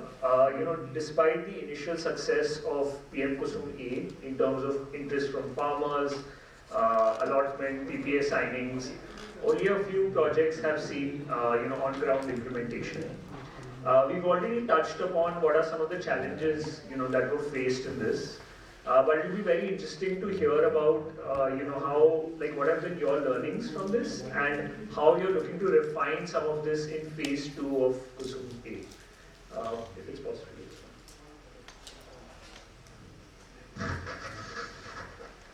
Phase 1 में हमने जो experience किया है कि इसमें ज़्यादातर farmers जो थे वो मार्जिन मनी का जो इशू आया है वो इसी वजह से आ गया कि फार्मर्स को लर्निंग नहीं थी कि इसमें खुद को कितना पैसा लगाना पड़ेगा, बैंक कितना लोन दे देगा। तो अभी जैसे कंपोनेंट सी में टेंडर में इन्होंने एड्रेस किया कि 20% of the project cost will be taken as commitment, undertaking उससे लेंगे कि भाई उसके पास में है। तो अब हम भी इस तरीके की कोई फेज सेकंड में कुछ इस तरीके का मैकेनिज्म डालने का फार्मर्स में अवेयरनेस लेके आए कि दीज आर द चैलेंजेस कि आपको मार्जिन मनी जो है उसका अरेंजमेंट जो आपको रखना है, क्योंकि अब बैंकर्स जो हैं वो भी अब काफ़ी ओपन है। इनिशियली जब बैंकर्स को भी पता नहीं था कि इस स्कीम में है क्या, तो फार्मर्स उनके पास पहुँचते तो वो उसको रिकॉग्नाइज भी नहीं कर रहे थे। अब बैंकर्स भी जो है उनको गाइड कर रहे हैं कि भाई अल्टीमेटली आपको इतना पैसे की ज़रूरत पड़ेगी। तो कुछ हम अपने जो एक्सप्रेशन ऑफ इंटरेस्ट हम निकालेंगे उसमें भी हम इस तरीके का मेंशन करेंगे। दूसरा, लर्निंग ऐसी आ चुकी है पूरे मार्केट में कि जिन लोगों के पास में मार्जिन मनी की व्यवस्था है वही आगे बढ़ के आएंगे, क्योंकि जो लोग फेल हो चुके हैं या जो नहीं लगा पा रहे हैं तो उनको देखकर जो उनके दूसरे साथ में लोग हैं वो तो आगे आएंगे। अभी हमारे पास में भी जो क्वेरीज आती हैं, बहुत आते हैं लोग, उनके पास में मार्जिन मनी की व्यवस्था है, बट जैसे इनिशियली किसी भी टेंडर में फाइनेंशियल नेटवर्क वगैरह चाहिए होती है वो उनके पास में नहीं होती है।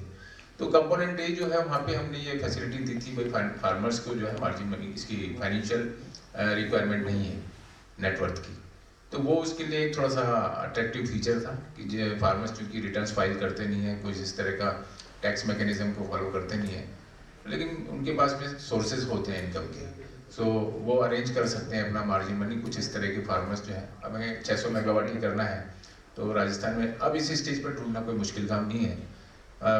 पुराने एक्सपीरियंस जो है, जो फेलियर है, that is going to be the base of the success of that phase second, क्योंकि उसमें हमारे पास में लर्निंग लेकर ही लोग आने वाले हैं। तो इसलिए मुझे उस पर कोई डाउट नहीं है and 100% sure we will get over subscription on this 600 megawatt capacity. Thank you. The next question is to you, Mr. Singhoya. I know SBI has announced guidelines for collateral-free lending, but in some of our stakeholder consultations, it emerged that often these guidelines don't percolate to the field level. So at the branch level or field level, some of the banking officials still have a lot of apprehensions on the scheme. So are there any steps being taken by SBI to address this, either directly or through state level banker committees and other forums in the state?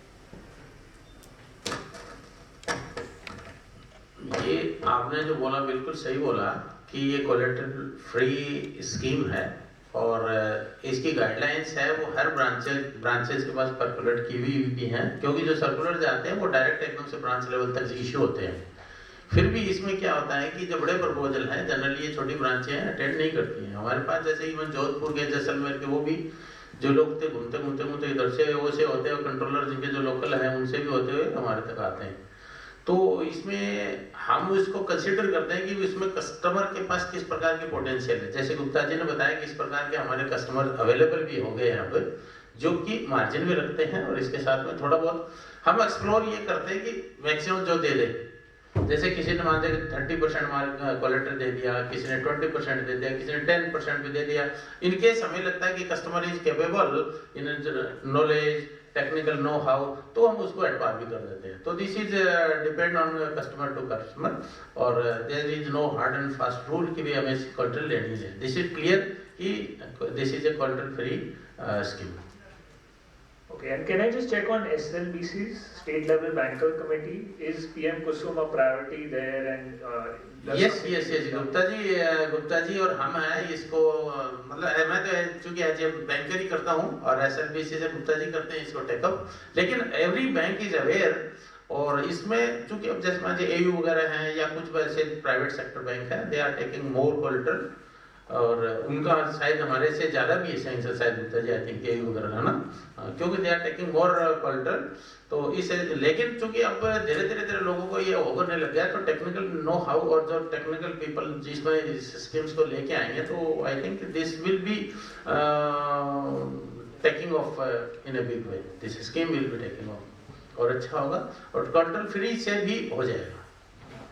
क्योंकि पहले hesitation थी, जैसे गुप्ता जी ने बताया ना, पहले सभी को हेजिटेशन थी, कस्टमर को खुद को भी हेजिटेशन थी, बैंकर को भी हेजिटेशन थी, और गवर्नमेंट को भी हेजिटेशन थी। अब चूंकि रिफाइनमेंट होके आ रहे हैं वेरियस प्लेटफॉर्म पर, जैसे कि ढाका साहब ने भी बोला था, they have written several time to government to convert this scheme, assist this scheme by AIF। तो इस प्रकार से जब आएंगे ना, तो there will be a big flow of such proposals in our state. Thank you. My next question is to you, Ms. Mathur. I think you've highlighted already a lot of strategies in the tender, but I think one concern that came up when we spoke to developers is the quality of the distribution infrastructure, particularly the 11 kV feeders. So has there been any upgradation of the feeders before undertaking, before announcing the bid, and how are you looking to address this challenge? I don't think there is any need for upgradation of the feeders. The feeder segregation program is already being taken under RDSS, and I think Rajasthan is the first state. Anas was talking about the virtual feeder segregation. We have already done a pilot in virtual feeder segregation, and 2 more pilots in JVFNL are on the way, and it has been proved that this is a very good strategy. And I think MNRE also has issued the guideline that the states, with consultant with RDSS, that we can go for virtual feeder segregation. So I think we'll be very soon going on for virtual feeder segregation. And even we have given this in our tender that till 2.99 megawatt they will be connecting it to the 11 kV, and above that 33 kV. So 33 kV I think is very stable, and it doesn't need any further augmentation or anything. So of course we'll be very keenly looking for it, and they have to give it to our point. They have to bring the supply to our point. So that is not a hassle there. Only the main issue is like for trippings and all that. So that we are taking care of it.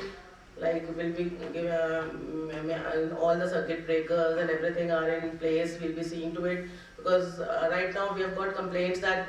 Of course, the GSS are not, rural GSS are not very good maintenance and all. So circuit breaker is a major issue. Like if one feeder has to be closed, they have got one circuit breaker for all the feeders. So of course that will be taken care of if we are going it for a very large scale. And then because of course we'll be also reducing our other power purchase agreement, so we have to be very sure that we get this solar power in time, and we'll be shifting all the load to the daytime, trying to remove all the 3 shifts which we are. This is the biggest. So of course it's a challenge for us, and I'm very sure the management will look to it. Thank you. Now, Ms. Kumar, GIZ has also done a number of surveys to understand like exactly what's happening on the ground.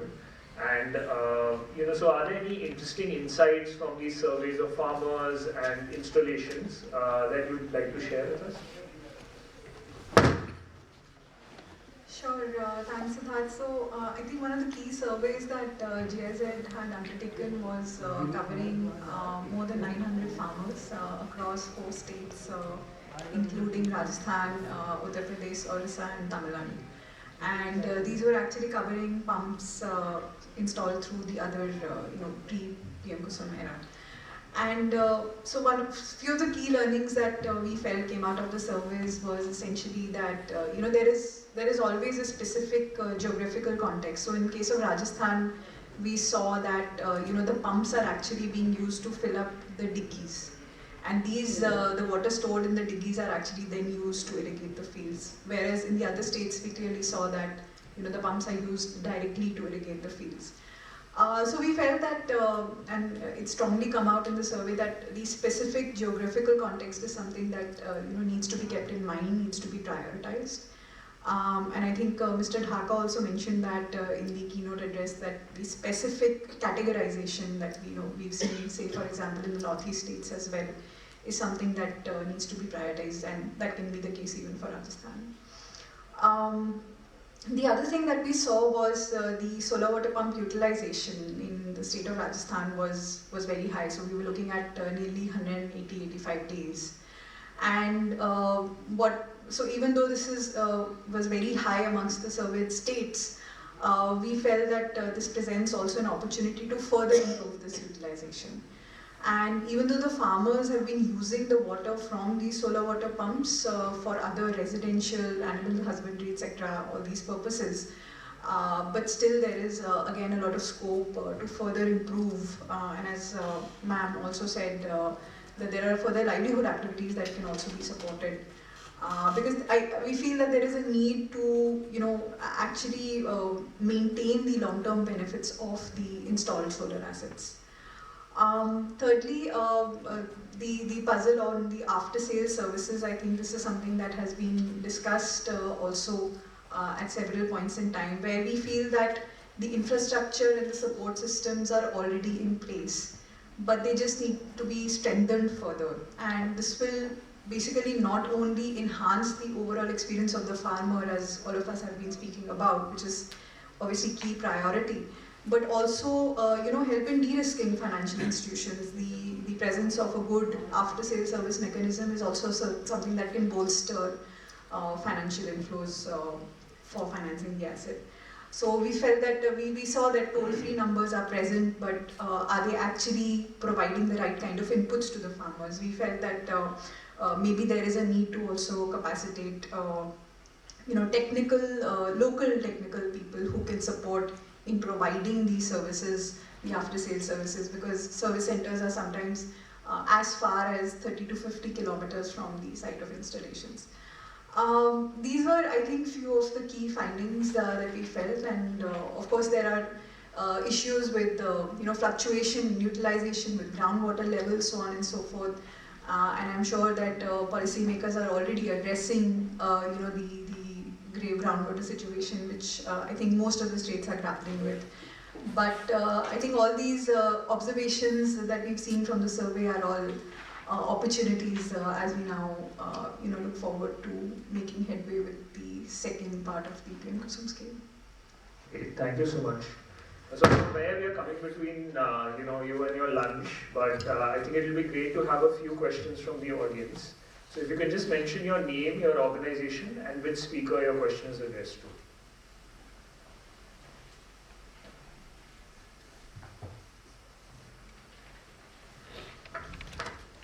ललितमोहन Sharma, overseas solar enterprises LLP। मेरा पहला question Gupta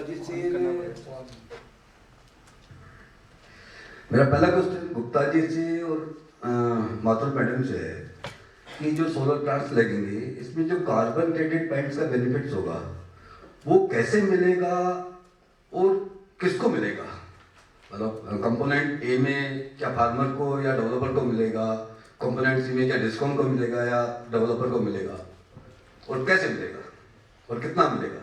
Yes, I was just coming to this point because recently अभी बहुत अच्छा एक discussion हुआ था. तो Maharashtra has already, these are some hidden benefits जो अभी तक कभी बताए नहीं गए. तो carbon credit is one of that hidden benefit and farmer को मिलेगा, डेवलपर को मिलेगा पूरा क्रेडिट. और अगर आप कैलकुलेट करिए तो this is a huge amount. Like अभी हम 1 मेगावाट में जैसे उन्होंने बोला and what we are paying, there are around 16 lakh units per annum generate हो रही है. और उसको अगर आप कन्वर्ट करते हैं, I did a small calculation yesterday, तो मतलब it's a huge benefit. Around 14,000 something 1,40,000 something credits जाते हैं. और जो आज की रेट कार्बन क्रेडिट की है, it's a huge and the benefit will definitely go. RPO benefit discom लेगा, बट कार्बन क्रेडिट का benefit the farmer will take and the developer. नहीं मैडम, इसमें मैं रिक्वेस्ट करूँ, मैं पिछले 25 साल से सोलर में काम कर रहा हूँ और पिछले 10-12 साल से सुन रहा हूँ कार्बन क्रेडिट का बेनिफिट मिलता है, लेकिन आज तक कोई ये कहता नहीं मिला मुझे बेनिफिट मिला है. नहीं, क्योंकि किसी ने बहुत एफर्ट लिया, आई थिंक ट्राई नहीं किया. अब बहुत सारी consultant, I think these people are also more into it, they can definitely help you. अभी हमने तो अपने कार्बन क्रेडिट्स हमने भी एक बार अप्लाई अपना किया था, जब हमने ये एक बार एग्रीकल्चर पंप बहुत it's long back when we had a project with USAID. तो तब उस टाइम एकदम सडनली 2005-6 की बात है, तब तो carbon credit market had suddenly gone down, so we could not get those credits.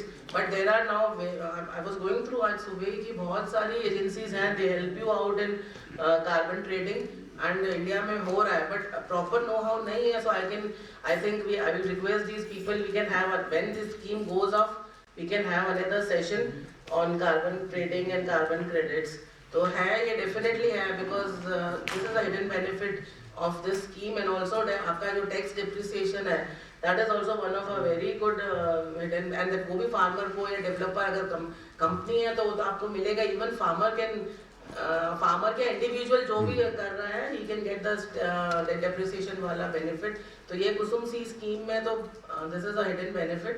और आप I think we request them कि जब आप ये स्कीम थोड़ी टेक ऑफ हो जाती है तो हम कार्बन क्रेडिट्स पे कुछ कर सकें. They can help us out, even MNRE can help us out with this.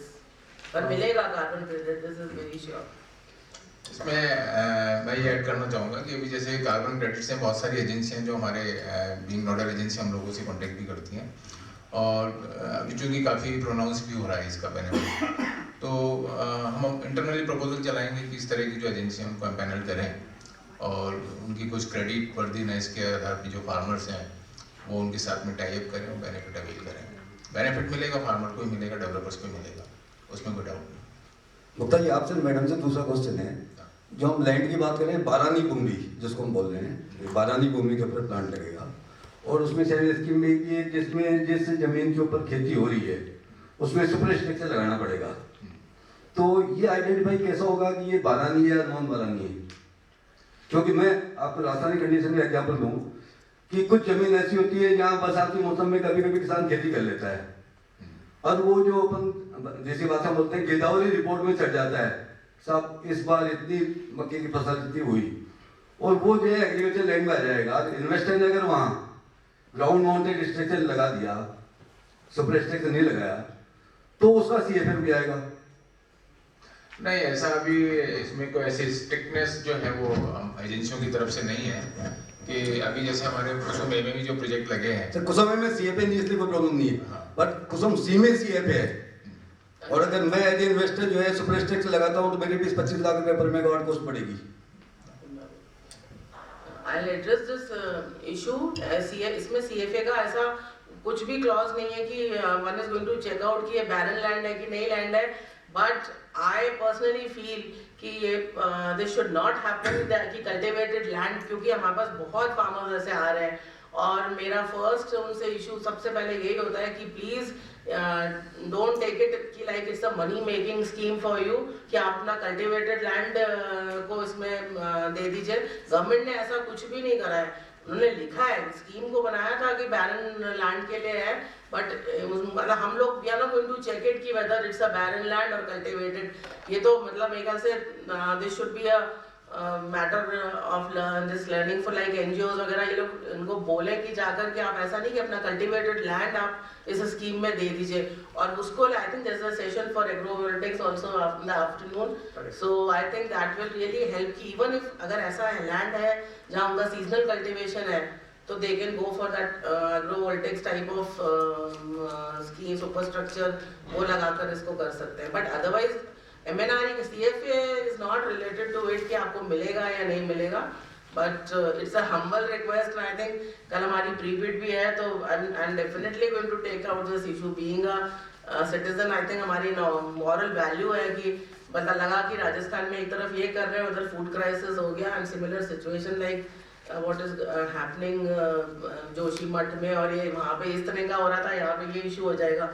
We are coming up with a huge capacity like मतलब हमारा इतने मेगावाट पूरे राजस्थान में ये लगने हैं, और अगर ऐसे कल्टिवेटेड लैंड पे कोई लगाने लगा सोलर प्लांट तो we'll have a food shortage in Rajasthan.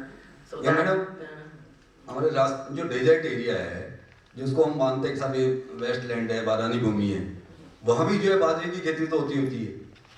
नहीं देखिए, वो तो इतना ऐसा मैटर नहीं करता. अगर आप उसको देखेंगे कि अगर इतनी कम खेती के लिए किसान को कुछ मिल ही नहीं रहा है, he cannot even earn his livelihood with that, तो फिर तो ये लैंड को यूज करना इट्स ओके. बट जहाँ अच्छी खासी कल्टिवेटेड लैंड है उस पे अगर फार्मर, क्योंकि ये स्कीम एक्चुअली हमारे साथ ऐसा ही हो रहा है, स्काई पोर्टल पे इतना प्रोपोगेट हो गया कि लोगों को मतलब ऐसा लगने लगा हर तरह का किसान, हर तरह का मतलब it's a interest in our office. पूरा दिन मेरे को फोन मेरे बजते रहते हैं और यही स्कीम हमको ही लगाना है, हमको लगाना है, तो इतना मतलब थोड़ा सा गलत पॉपुलराइज भी हो जाती है कई बार कोई स्कीम. तो ऐसा नहीं, अगर फार्मर को कोई फायदा ही नहीं हो रहा, पूरे साल में वो कुछ भी नहीं कर पा रहा, तो वो अपनी लैंड को इवन अगर उसके पास पैसा नहीं है तो वो लीज पे भी दे सकता है, उससे अच्छी खासा अर्निंग है. आपने देखा होगा हमारे टेंडर में कितना हमने अमाउंट, लीज अमाउंट हमने बहुत अच्छा दिया है. It's a very handsome amount. तो कुछ किसान हैं जिनको कुछ भी अर्निंग नहीं है, उधर भी नहीं लगा सकते, तो वो लीज पे भी दे सकते हैं. पर अब छोटी मोटी खेती हो रही है तो वो तो ठीक है, वो that he can part of with that. इसमें क्या है कि थोड़ा सा माइंडसेट का भी है. अभी रूरल एरिया में एग्रीकल्चर वैसे भी बहुत ज़्यादा प्रोडक्टिव फार्मर्स के लिए रहा नहीं है. एग्रीकल्चर लैंड भले ही है, लेकिन हमने मतलब इतना डिस्कशन होता है फार्मर्स के साथ में, कहीं 12,000-15,000 रुपये पर बीघा से ज़्यादा आउटपुट निकलता नहीं है. तो फार्मर क्या है कि वो भी मजबूर है. तो कहीं ना कहीं ये अपना पॉलिसी का भी फेलियर है कि हम उसको उसका एग्री का आउटपुट इतना नहीं दे पा रहे हैं, जिसकी वजह से वो कल्टीवेटेड लैंड होने के बावजूद उसको अनकल्टिवेबल मैनर में कंसीडर कर रहा है, उसको बंजर की तरह ट्रीट करने को आमादा हो रहा है. तो कहीं ना कहीं बैलेंसिंग आगे जाके बनानी पड़ेगी, क्योंकि बहुत सारी कैपेसिटी अभी डिस्कॉम्स का तो मैं देख रहा हूँ कि शायद 10-12-15 हज़ार मेगावाट के जो सब स्टेशन है वो आने वाले हैं कैपेसिटी. तो वहाँ पे अगर मान लो 10,000 मेगावाट भी आता है तो करीब 20,000 हेक्टेयर लैंड जो है वो इस तरह से अगर एग्रीकल्चर नॉन एग्रीकल्चर में बदल जाएगी तो देयर में B a big issue of food security. तो कहीं ना कहीं आगे जाके इन चीज़ों पे भी सोचना पड़ेगा कि शायद अभी हम नहीं देख पा रहे हैं कि भाई किस लैंड पे लग रहा है, बारानी है या नहीं है, but end of the day in चीज़ों पे सोचना जरूर पड़ेगा कि लैंड किस प्रकार की यूज़ हो रही है. और अगर हो रही है तो स्टिल्ट वाला भी अगर एक ऑप्शन हो सकता है, उसके लिए फिर वो टैरिफ वाली प्रॉब्लम आती है कि वहाँ पे प्रोजेक्ट कॉस्ट बढ़ रही है, तो टैरिफ जो है वो उसी में एकोमोडेट करना है तो मुश्किल हो जाता है. लेकिन देखते हैं, अभी तो चीज़ें शुरू हुई है, आगे जाके कहाँ तक पहुँचती है. वाटर लेवल डाउन हो गया जमीन में, वाटर लेवल डाउन हो गया तो जो पैदा पहले हो रही थी वो नहीं हो रही है. नहीं वो ठीक है, लेकिन टेक्नोलॉजी भी इम्प्रूव हो रही है, कम वाटर वाली फसलें भी आती हैं. उसमें जैसे मेरा खेत में कुआं नहीं, मैं पड़ोसी से पानी लेता हूँ. हाँ. तो उसका पहले 100 रुपए घंटा था, अब 600 रुपए घंटा है. इसका नेक्स्ट सेशन में डिस्कस करेंगे सीधे. गुप्ता जी गुप्ता सर आपके आधार second case. Sorry, I think let's give others also an opportunity, और बाद में पूछ सकते हैं आप ये क्या कोई और क्वेश्चंस है? मेरा 2 क्वेश्चन है. एक तो चूंकि ये ए की बात कर रहे हैं, तो ए में तो फार्मर अपना लैंड देते हैं, तो फिर ये लैंड बैंक की बात क्यों आ रही है? एक तो मैं ये नहीं समझा. और दूसरा, और सी भी फार्मर्स के लिए ही है, मतलब बी में वो चीज़ हो सकता है कि क्योंकि उसमें कंपनीज आती हैं तो उनको लैंड की ज़रूरत पड़ सकती है. तो ये शायद मुझे कुछ मतलब हो सकता है मैंने गलत समझा हो। दूसरा मेरा जो इससे ज़्यादा इम्पोर्टेंट सवाल है वो ये है कि ये जो इसका कोई, क्योंकि इन्वायरमेंट के बहुत सारे सवाल आ रहे हैं, तो कोई इन्वायरमेंटल इम्पैक्ट असेसमेंट होता है या ये उसके बाहर है, इसको वेवर मिला हुआ है? एक्चुअली सोलर जो है वो उसको एनवायरनमेंट इश्यूज से वैसे भी बाहर रखा हुआ है, इसको रेड कैटेगरी में नहीं रखी हुई, ग्रीन कैटेगरी में ली हुई है सोलर को, क्योंकि इसमें एनवायरमेंटल ऐसा कोई इशू नहीं आ रहा है। और जहाँ कंपोनेंट ए और कंपोनेंट सी है, इनके अभी प्रेजेंटेशन में भी देखा कुछ एरियाज ओवरलैप हो रहे हैं, और प्लांट दोनों सिमिलर ही हैं, फर्क दोनों में सिर्फ सब्सिडी का है, कुछ कैपेसिटी साइज का है। तो जो यहाँ पे सब्सिडी मिल रही है उससे काफ़ी हद तक एक जो किसान का पार्ट है वो उससे एड्रेस हो जाता है, तो उस वजह से किसान यहाँ पे थोड़ा कंफर्टेबल हो सकता है। लेकिन कुछ इश्यूज यहाँ पे भी रहेंगे कि किसान जो है जैसे कंपोनेंट है वहीं उसके पास में मार्जिन मनी का और लोनिंग की चैलेंजेस थे, वो चैलेंजेस यहाँ पे भी रहेंगे।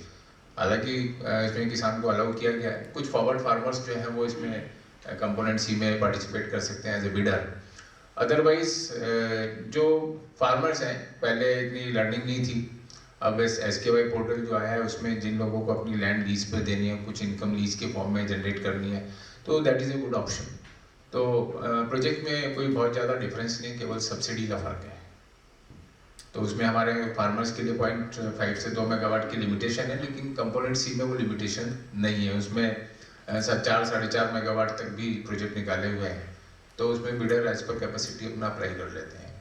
नहीं, इनका बेसिकली इशू ही wanted to know what is land bank. Land bank basically इसलिए जरूरी है, लैंड हमारे GSS पे ये प्लांट नहीं लग रहा है, it is in the vicinity of GSS, around 5 kilometre के रेडियस पे कहीं भी प्लांट लगा सकते हैं। तो जमीन का इशू आता है, जमीन नहीं मिलती डेवलपर को, तो वो इसलिए हमने ये that is in component B, not in A and C. नहीं, बी में तो कोई कंपोनेंट, बी में तो लैंड का इशू ही नहीं है, बी में तो सोलर पंप लग रहा है बेसिकली ना। इसमें इशू है, इसमें 1 मेगावाट के लिए 2 हेक्टेयर की लैंड की जरूरत होती है, इसलिए हमें लैंड चाहिए।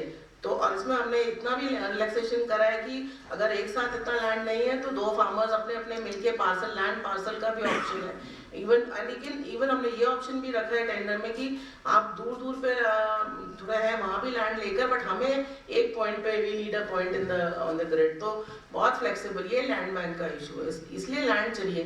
लैंड फार्मर्स ने रजिस्टर करा है, इसमें तो 1 मेगावाट के लिए आपको 2 हेक्टेयर लैंड चाहिए। ठीक है, हमने मैक्सिमम लिखा है 2 हेक्टेयर, पर आजकल मोनोस में लैंड अंडरस्टैंड। मैं ये सॉरी मैं शायद गलत समझ रहा हूँ, मैं ये समझ रहा हूँ कि इसमें वही फार्मर आ रहे हैं जिनके पास ऑलरेडी लैंड है, और फिर आपने ये फ्लेक्सिबिलिटी भी दे दिया कि ऐसे 2 फार्मर भी मिलके अपना लैंड मिला के दे सकते हैं। तो लैंड बैंक बनाने की कहाँ जरूरत है जब फार्मर के पास ऑलरेडी लैंड है? जरूरी नहीं है कि इसमें फार्मर्स ही पार्टिसिपेट करें ना, farmer are registering their land कि हमारा लैंड है ओपन, तो डेवलपर उस पर दूसरे डेवलपर, हाँ डेवलपर तो हम तभी तो हमने रजिस्टर किया है। Yes, there is no environmental impact. हाँ, डेवलपर को तो हमने रजिस्टर करा ही है ना। समझ गया, sorry I was getting One final question. Yeah. मेरा नाम नागेंद्र सिंह है और हम ट्राइबल इलाके में वागदरा संस्थान से हूँ और ट्राइबल इलाके में काम करते हैं। जैसे कि पहले सर बता दें कि आपने 15 HP के लिए सरकार को लिखा है सब्सिडी के लिए, क्या 1 HP या 2 HP के लिए भी कुछ हो रहा है ऐसा कुछ? जो लोअर HP के प्रोजेक्ट्स हैं उनको तो इंक्लूडेड है, वो तो 1 HP का है क्या? नहीं, अभी जैसे हम तो तक ऐसा है नहीं, हम लोग जो इम्प्लीमेंट कर रहे हैं AOC, तो वो तो ग्रिड कनेक्टेड प्रोजेक्ट्स हैं, तो उसमें इंडिविजुअल फार्मर को तो कोई फर्क पड़ता नहीं उससे कितने HP का है उसका। आप B के लिए बात कर रहे हैं, तो B वाला तो ऑलरेडी है ना उसमें, तो लोअर HP के भी नहीं है उसमें। ओके, क्योंकि सर पहले कहते 15 HP के लिए किसान के लिए, तो मुझे लगा तो आप एक बार MNRE को एड्रेस करके एक बार लिख देना, या हॉर्टिकल्चर डिपार्टमेंट को रिप्रेजेंट कर लो अगर इस तरह की हमें नीड है, क्योंकि ऐसा बहुत नीड है उदयपुर डिवीजन ट्राइबल एरिया में छोटा। अगले सेशन में शायद वो लोग भी लिंकअप हो रहे हैं, तो एक बार आप वहाँ रेज करना इस issue. Okay, so I think this was a very interesting panel discussion. Both we got into the practicalities of implementing KUSUM component A and C, and also focused on some of the wider and broader policy solutions that need to be addressed. So please thank me in thanking all of the panelists today for sharing their great insights. one session of this policy dialogue. May I begin with inviting Mr. Ujjwal Kumar on the dais, please, and Shri Om Prakash Pareek ji. Ujjwal is an assistant director at CUTS International, looking after competition, trade policy, and energy vertical. And Om Prakash Pareek ji is founder of Hanuman Gram Vikas Samiti and Fruit Producers Organization.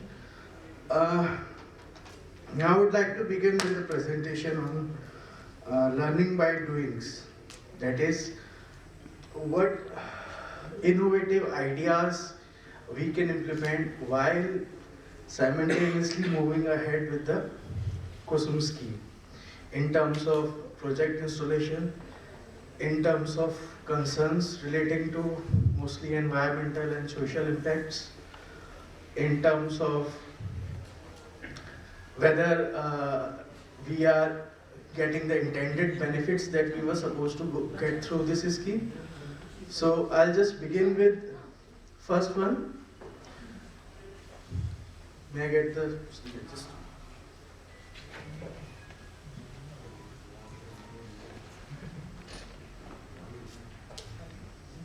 that this session will look at some of the important issues that was raised during the previous session. कि अगर सारे खेत solar power में लग जाएंगे तो food security का problem हो सकता है. This was one of the issue that came. इसमें हम लोग ये भी डिस्कस करेंगे कि अगर सोलर पावर डे टाइम पानी आता है तो क्या भूजल नीचे चला जाएगा या उसका भी कोई सोल्यूशन है क्या नहीं, क्योंकि वो हम लोग को लॉन्ग टर्म भी देखना होगा कि ये सिर्फ सोलर से काम नहीं चलेगा. तो जहाँ तक सवाल है खेत सोलर में चला जाएगा और फिर फूड सिक्योरिटी प्रॉब्लम हो जाएगा, तो there is one solution to that situation, and that is agrovoltaic. And Akash will be presenting on what is agrovoltaic, what are their scope, what are their hurdles, what the pilot was done by Kazri Jodhpur was successful, but it has not yet gone to the grounds. So what are the issues involved with agrovoltaic? Akash will present. Akash, over to you, please. Thank you, Ujjwal ji. So I'll just begin with the presentation now. First, we are coming to monitoring and evaluation. That is also a learning by doing mechanism in which we are trying to assess that, all right, we have created an asset in terms of solar power plant. Is it gonna provide the same amount of energy that is required from it, or is it gonna lack in that regard? Is it gonna be connected to the grid in a very synchronized manner, or are we gonna face any problems in that? What is the profile of the solar power generation, whether it is working at optimal efficiency around morning or in afternoon, so that irrigation can be synchronized according with that timing. So going ahead with it, we can say that we can create a solar energy data management platform for both A and C component and for component B as well, that is individual pump solarization, that is transforming from diesel operated pumps to solar operated pumps. So again, these remote monitoring systems, how they can help is they can identify what is the capacity utilization factor, that is simply speaking how many hours it can produce electricity over a day, and at what point of time there is a maximum output from it. Grid availability also, it can provide information whether what is the right time that the grid is available for power evacuation, or whether or not grid is not free. So because we have seen lot of concerns relating to grid unavailability because of excess power, and sometimes even there's less power circulating in the grid, and the solar power also is not generating. So to match these both components, power generation and grid facility, power evacuation facility, these remote monitoring systems can help us out a lot. Generation profile, as I mentioned, we want to know what is the exact time that our system is generating power so that we can schedule our irrigation systems. On the remote, for individual pump side, integration of remote monitoring systems at a feeder level where we can collect data from all these individual pumps, and that data can be given to the SCDM portal so that we have a final sort of know-how as to how much power requirement within a feeder system or within a locality or within an agriculture hamlet. Feeder meter data also that helps in assessing what is power requirement at the feeder level. That is, feeder level is like providing power to a bunch of rural hamlets or a particular, let's say 100 and 150 agriculture units. That metering also can be done. Then voltage status in the feeder so that our power electronics are maintained. There is a surety that the system, the electronics or electrical components will work efficiently for a longer period of time. If there are a lot of fluctuations in between regarding voltage and grid evacuation facilities, the power could, the whole system could face technical interruptions, breaking down of circuits, burning of wires. So all these can be eliminated through these monitoring and evaluation schemes. It can also provide information of what should be your pump size. Basically, if we have an estimate of how much power is required in that particular region to extract water from the ground. So these systems can provide future estimates also in terms of how much size the pump should be, whether it should be a 5 HP pump, 7.5 or 10 HP pumps. So all these information can be required. So basically we can say it's sort of transforming from a regular phone to a smartphone. So there are plenty of evident benefits of these monitoring and evaluation mechanisms. Then economic impacts. Once we know how much power is going to be generated, we have an idea of how much revenue we can make through this power. Even after irrigation is done, or after, in terms of taking the whole 3 schemes into consideration, even after selling it to the grid. So you have certain amount of assurity that this much revenue this system is going to generate in next 6 months or next 1 year. So that is a helpful impact. You get some sort of assurity that can also remove the financial uncertainties regarding solar power irrigation. Again, impact on farmers' energy access. Again, it will see significant improvement in terms of we know what the system is doing, how it is working, what needs to be done in future, and how we are going to go ahead with all this information that we have. Again, information is sort of a new currency that also can be put into perspective in this solar irrigation things. Groundwater impact, we can estimate as to, like last year this was the power requirement for pumping out water. This year it has increased to a certain extent. Then maybe 2 years down the line it can increase further. So we have estimated on that that what could be the impact on the groundwater systems. Is it going to decrease rapidly? Will the aquifers be replenished even before extracting water or will there is gonna be lag in that? So all these things can be monitored and evaluated through solar energy data management and platform. Now, one of the concern with this solar irrigation has been water scarcity, and this is quite relevant in terms of Rajasthan, where groundwater levels are already low, and it also applies to states like Punjab and other states which have high level of groundwater, or their aquifers are large, not in bowl shape, but a large area, covering a large area. What is happening in these states is, since there is enough groundwater, the extraction rate has become quite high. So there is no control of how much water should be extracted for particular irrigation. Again, since we do not have crops like rice, wheat, so much so in Rajasthan, that could be again denoted to having less of groundwater, and a state like Punjab having lots of groundwater, these crops are finding their place. So again, in both these cases where the groundwater level is low, or even if it is high, the concern of water conservation is still relevant. In component C, feeder level solarization also, there is a provision that once the process is set up, there could be a incentive scheme floated by the ministry to have less, to promote less consumption of electricity. So with that in mind, next idea is to have some sort of water incentives related to solar irrigation.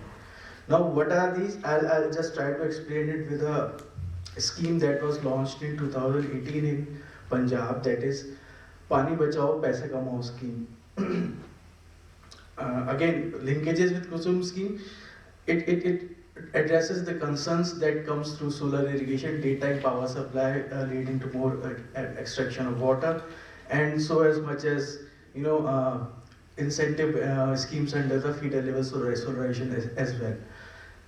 So the scheme was about direct benefit transfer. It was voluntarily, it was not mandatory for every farmer to enroll under the scheme, and based on their previous year's energy consumption, a ceiling value was set up on the amount of water they can extract.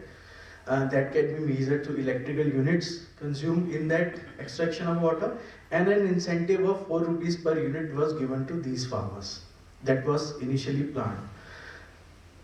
So it has worked in some sort of relevant way, but has not been so much successful. But yes, it is a very efficient and well-structured scheme.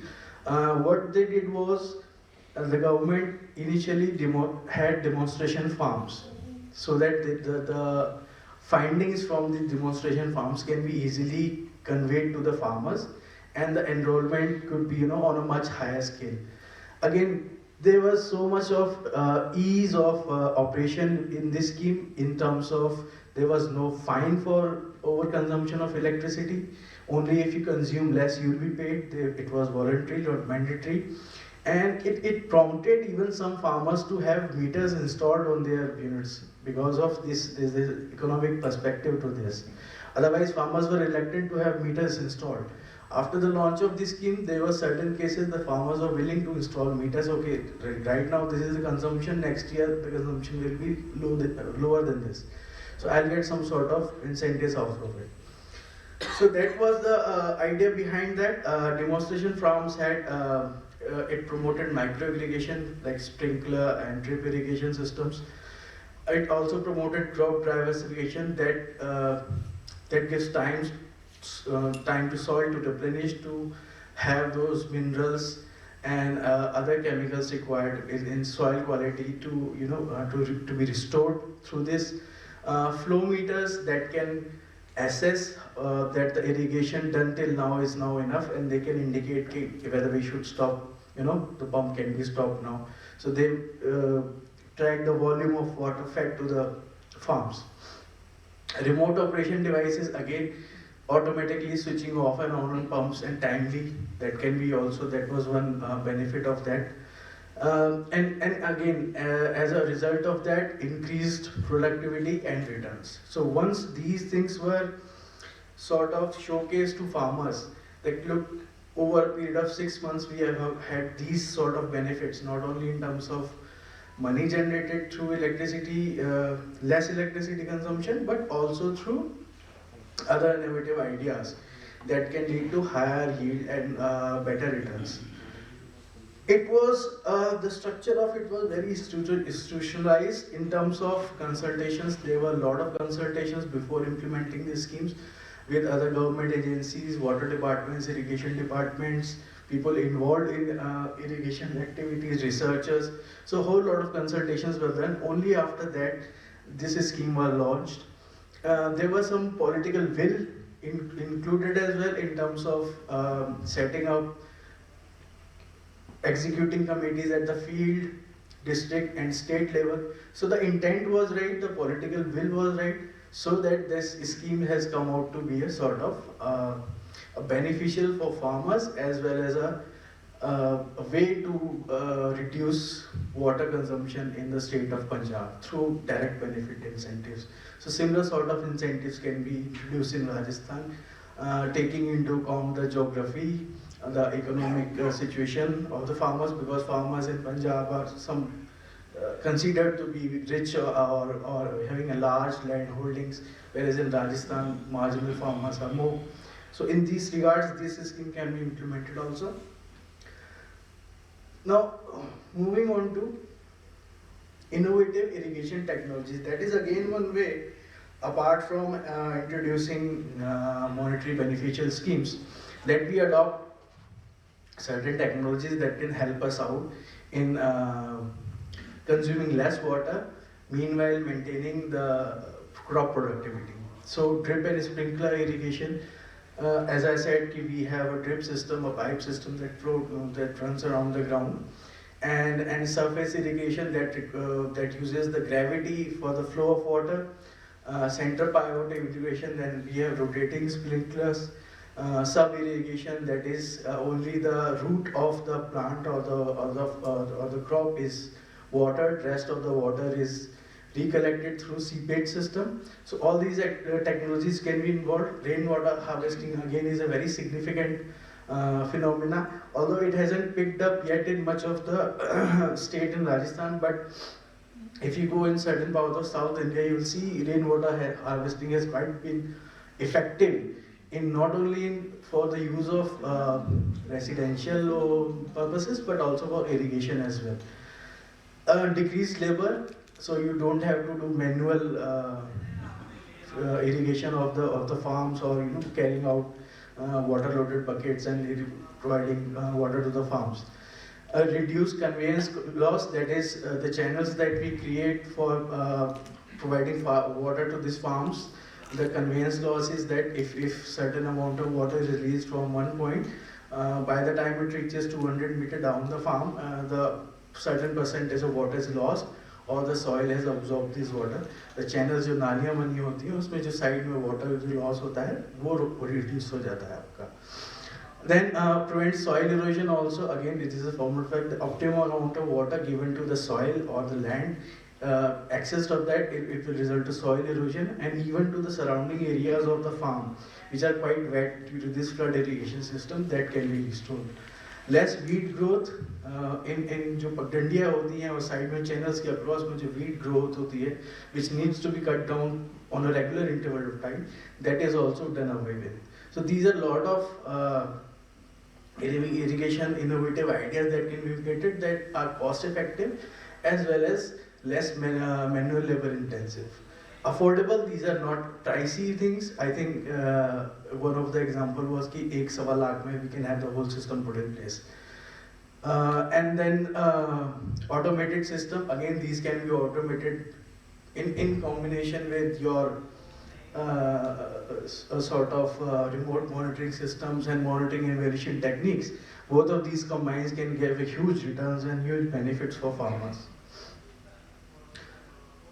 Now coming on to agrivoltaics, which is sort of a very new concept in terms of awareness, in terms of practicability, or in terms of implementation. However, these plants have been experimented with from, let's say, at least a decade back. Some of the pilot projects were implemented in India. Now, what is agrivoltaics is there were some concerns regarding the power plant will shift it to agriculture activity, will shift it to power generation because it is more economic. Now here agrivoltaics provide a solution that both these activities are done on a same amount or on a same field. Whether in your agriculture activities, whether it is horticulture activities or staple crop activities are going on, simultaneously solar power plant can be set up within the same premise. And how is that happens is either you install panels on a height-end stilts, some 6 to 8 meters high, and install over there, or you farm in and between the panels, or like there are rows assigned for labor work or cutting or weeding work. So these farming activities can be done in between those rows and also beneath the panel. So if your panel is high enough, you can have some sort of grass or herb farming underneath these panels. So these are the basically ideas on agrivoltaics. However, it is quite flexible and it can be extended to poly farming, setting up solar power panels on cattle sheds or agriculture barns, even fisheries that we have. These systems can be installed over there. So all these encompass into this agrivoltaics mechanism. Now, speaking on the business models, either it could be a sole proprietorship that, okay, I am the owner, I want to install a solar power plant in this much area, and also I want to go for agriculture farming. We have seen some examples that these have been totally on initiative basis, that the developer wants to do both these things together and he's the sole owner. Then next could be farming at the existing solar plant or vice versa, right? That we already have a plant installed, maybe we can invite some of the farmers to do certain agricultural activities there, or if it is a farm, and maybe they can invite some solar power developers to install panels over there. So there was one project in GIPCL, they had some barren lands, they installed power plant there, solar power plant, and they left the space of 3 to 4 meter rows between these power plants, and then they invite the laborers from the farm to make that barren land into a productive land, or with some sort of herb plantation, crop plantation, which was a success. So it is workable plan. Now, what are the benefits? So land use efficiency. So you have 1 acre of land for farming, and then you have 1 acre of land for solar power plant. Now, if you combine both these activities within that 1 acre, your land use efficiency significantly increases. In one of the case studies, it has gone up to 180%. So what you were doing with these two within the same region, the efficiency has gone up to 180%. So these are benefits. It is favorable to arid, semi-arid and urbanized area where water scarcity is low. Why semi-arid and arid? We are saying that these plants also provide some sort of microclimatic conditions which are favorable to crops. Like my personal experience was of Kazri, wherein I observed that plants exposed to sunlight for a long period of time were losing their richness, whereas plants which had some sort of shading beneath the panels or under the panels, they were quite healthy. In terms of productivity also it helps. So again, favorable to these area and urbanized area, as in within urbanized area the land is a big concern. Where is the land to do farming, or in the adjacent area of Jaipur only, where is the land to install solar power plant? And if there is availability, the cost is so high. So these concerns can be addressed with the implementation of agrivoltaics. Additional revenue generation, that is a given fact that if you already have agriculture in progress, then solar power plant can certainly add to your revenue generation by providing it to grid after auxiliary consumption. So not only it is reducing your electricity consumption, that is negating your bills, but also giving you a chance to earn extra money. Again, employment generation. So per megawatt, close to 25 jobs are associated. That is the ministry study. So if these plants are installed within, let's say, farmer-intensive localities, it can provide employment opportunities to these people living in those rural areas which are totally dependent on agriculture and do not find it financially viable anymore.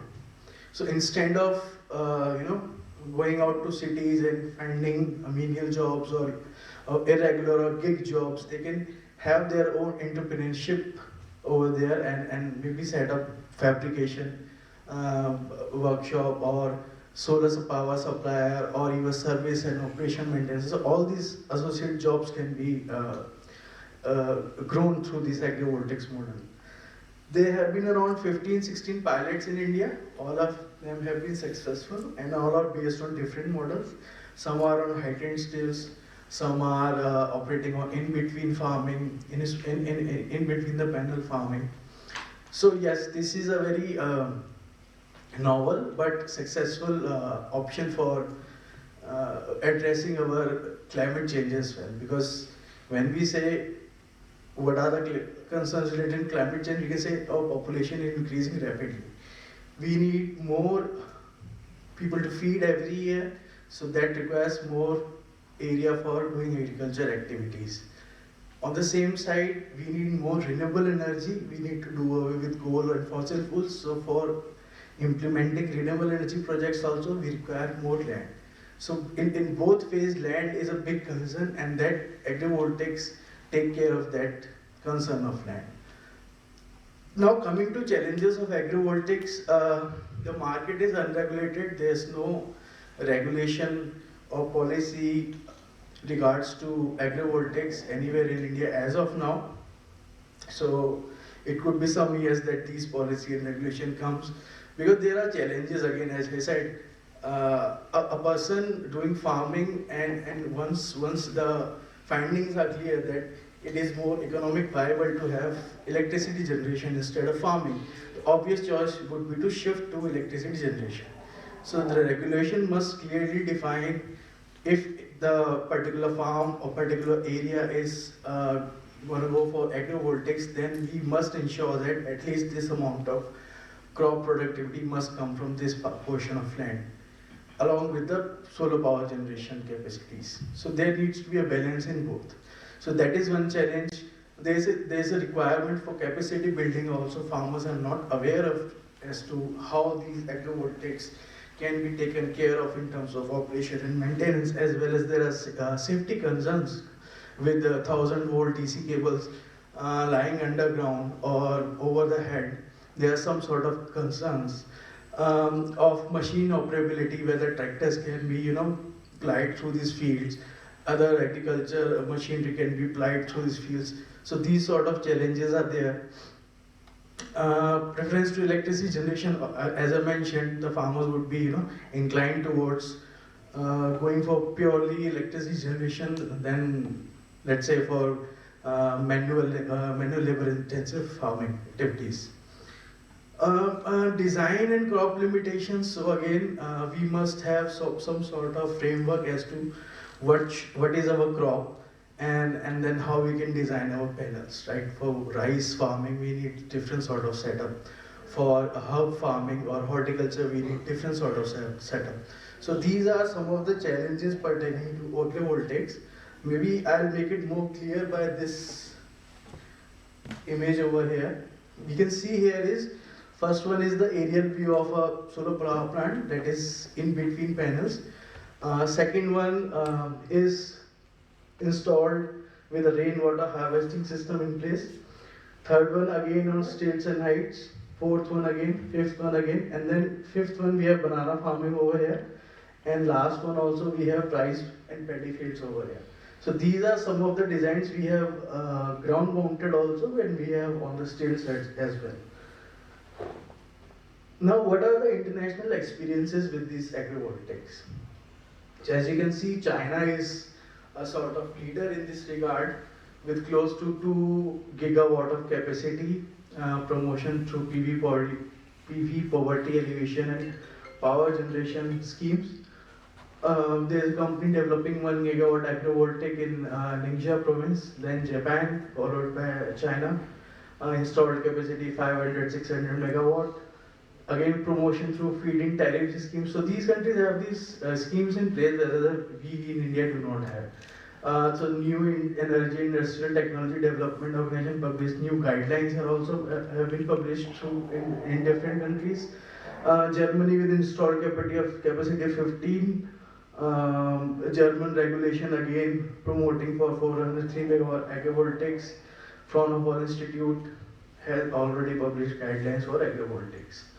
Italy, followed by Germany, is planning to have 1 billion of investment and 2 gigawatt agrivoltaic capacity. They have these agencies assigned for taking the care of this, taking the progress of agrivoltaics further. National Energy has launched National Network for Sustainable Agrivoltaics. France Agrivoltaics is the world's first associate for agrivoltaics, formed in 21. Environment Energy Management Agency defined standard for agrivoltaics in last year. Several rounds of tender have been issued with more than 100 megawatt of capacity already allocated. So all these countries have defined their guidelines and their targets are in place. It is just a matter of time that we in India too would have certain regulations regarding to agrivoltaics, not only agrivoltaics but innovation technique such as monitoring and evaluation, irrigation technologies, direct benefit incentive schemes as well. So with that, I rest here. Thanks a lot. Thank you, Akash, for that insightful. Unfortunately, we and Bhavesh Savar have to leave, and we promised that someone from Atal Bhujal Yojana will come, but he has not turned up yet. So we have panelist COP Pareek sir. Pareek sir works at the grassroots level with farmers, so हम उनसे किसानों की प्रतिष्ठा जानना चाहेंगे कि सारे संदर्भ में किसान कैसे सोचते हैं, क्या कर सकते हैं उस लेवल पे। पारिक साहब। नमस्कार। अभी जो आप पूर्व वक्ताओं से बहुत कुछ इस सोलर के बारे में आप सब लोगों ने जाना है, तो मेरे भी विचार चल रहे थे, क्योंकि मैं कहीं न कहीं फार्मर से धरातल और ग्रास रूट पर काम करने वाला व्यक्ति हूँ, और इस सदन में वो लोग नहीं हैं, किसान भाई नहीं हैं, खैर कोई नहीं है, क्योंकि वो शायद आपकी भाषाओं को कम ही समझते हैं। लेकिन ठीक किया आपने मेरे को इस मंच पे साझा किया, और ये आपकी आवाज़ बहुत सारे किसानों के बीच में चली जाएगी। मैं धन्यवाद देना चाहूँगा कि जिन्होंने मेरे को यहाँ पर इस मंच के लिए शेयर किया है कट्स इंटरनेशनल को। और ग्रास रूट की जब बात करते हैं, किसान के धरातल की बात करते हैं, तो ये पक्का है कि जो हमारी PM-KUSUM योजना है, और किसान के अभी वहाँ भी किसी ने ये प्रश्न भी किया था कि भाई 1 HP 2 HP के सोलर क्यों नहीं लग रहे हैं।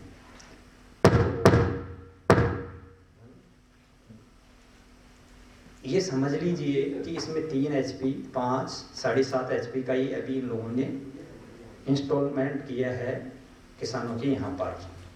हो सकता है वो 15 HP की भी हमारे पूर्व वक्ता बता रहे थे, खैर कोई नहीं। अब ये सरकार इस तरह का काम है कि वो किस लेवल तक इसको ले जाएंगे, लेकिन ये पक्का है कि 90% जो हमने एनालिसिस किया किसान स्तर पर, इसके परिणाम बहुत सार्थक हमको मिले हैं।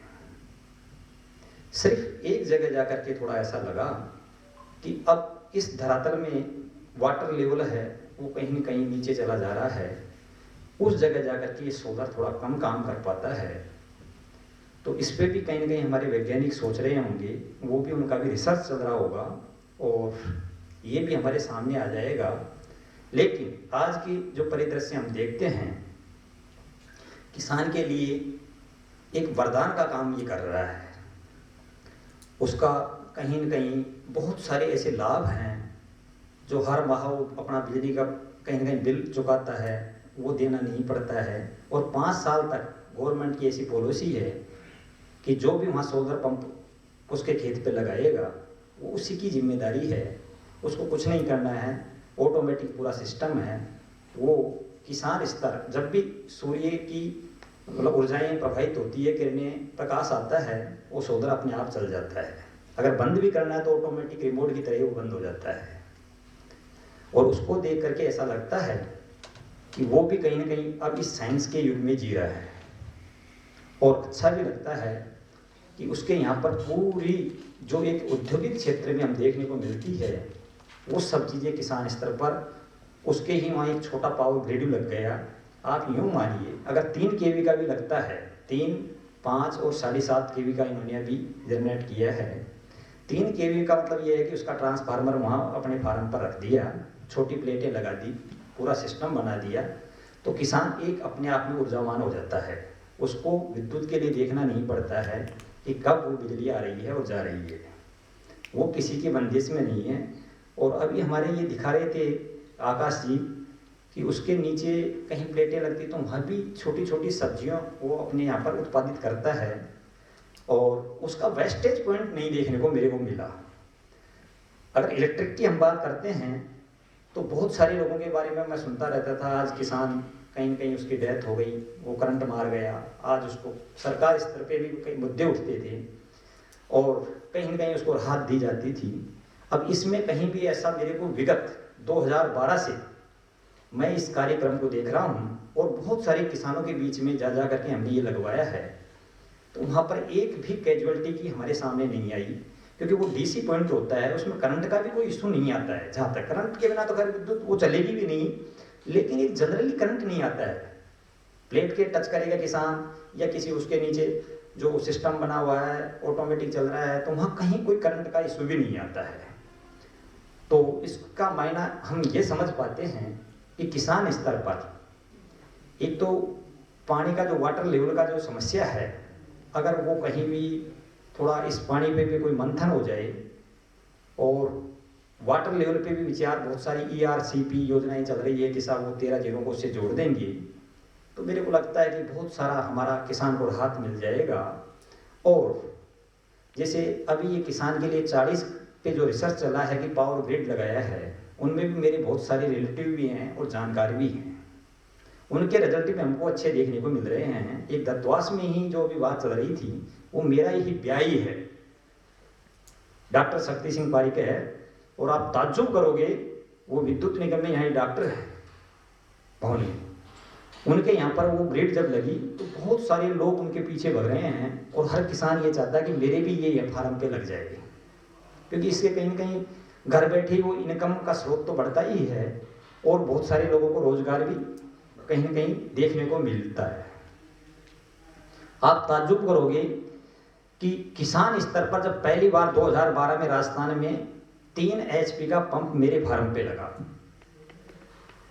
किसानों ने पहले मना कर दिया था कि भाई हम ये चीज नहीं लगाएंगे, पता नहीं, जैसे अभी ये साहब कह रहे थे बहुत सारी जमीन हमारी चली जाएगी, हो सकता है संभावित आगे का भविष्य किसने निर्धारित किया है, हो सकता है इसका कोई आउटपुट आगे जाकर के देखने को ऐसा मिले, जैसे वो केमिकल वाली खेती वाली बात कि 40 साल के बाद हमारी ये समझ में आई कि बहुत सारे डिजीज हमारे बीच में आ गए और अब ऑर्गेनिक फार्मिंग की तरफ हम बढ़ रहे हैं, हमारा किसान बढ़ रहा है, कंज्यूमर बढ़ रहा है, उपभोक्ता भी अब आ रहे हैं एक मंच पर, और उसमें भी ये लोग बहुत अच्छी भूमिका अदा कर रहे हैं।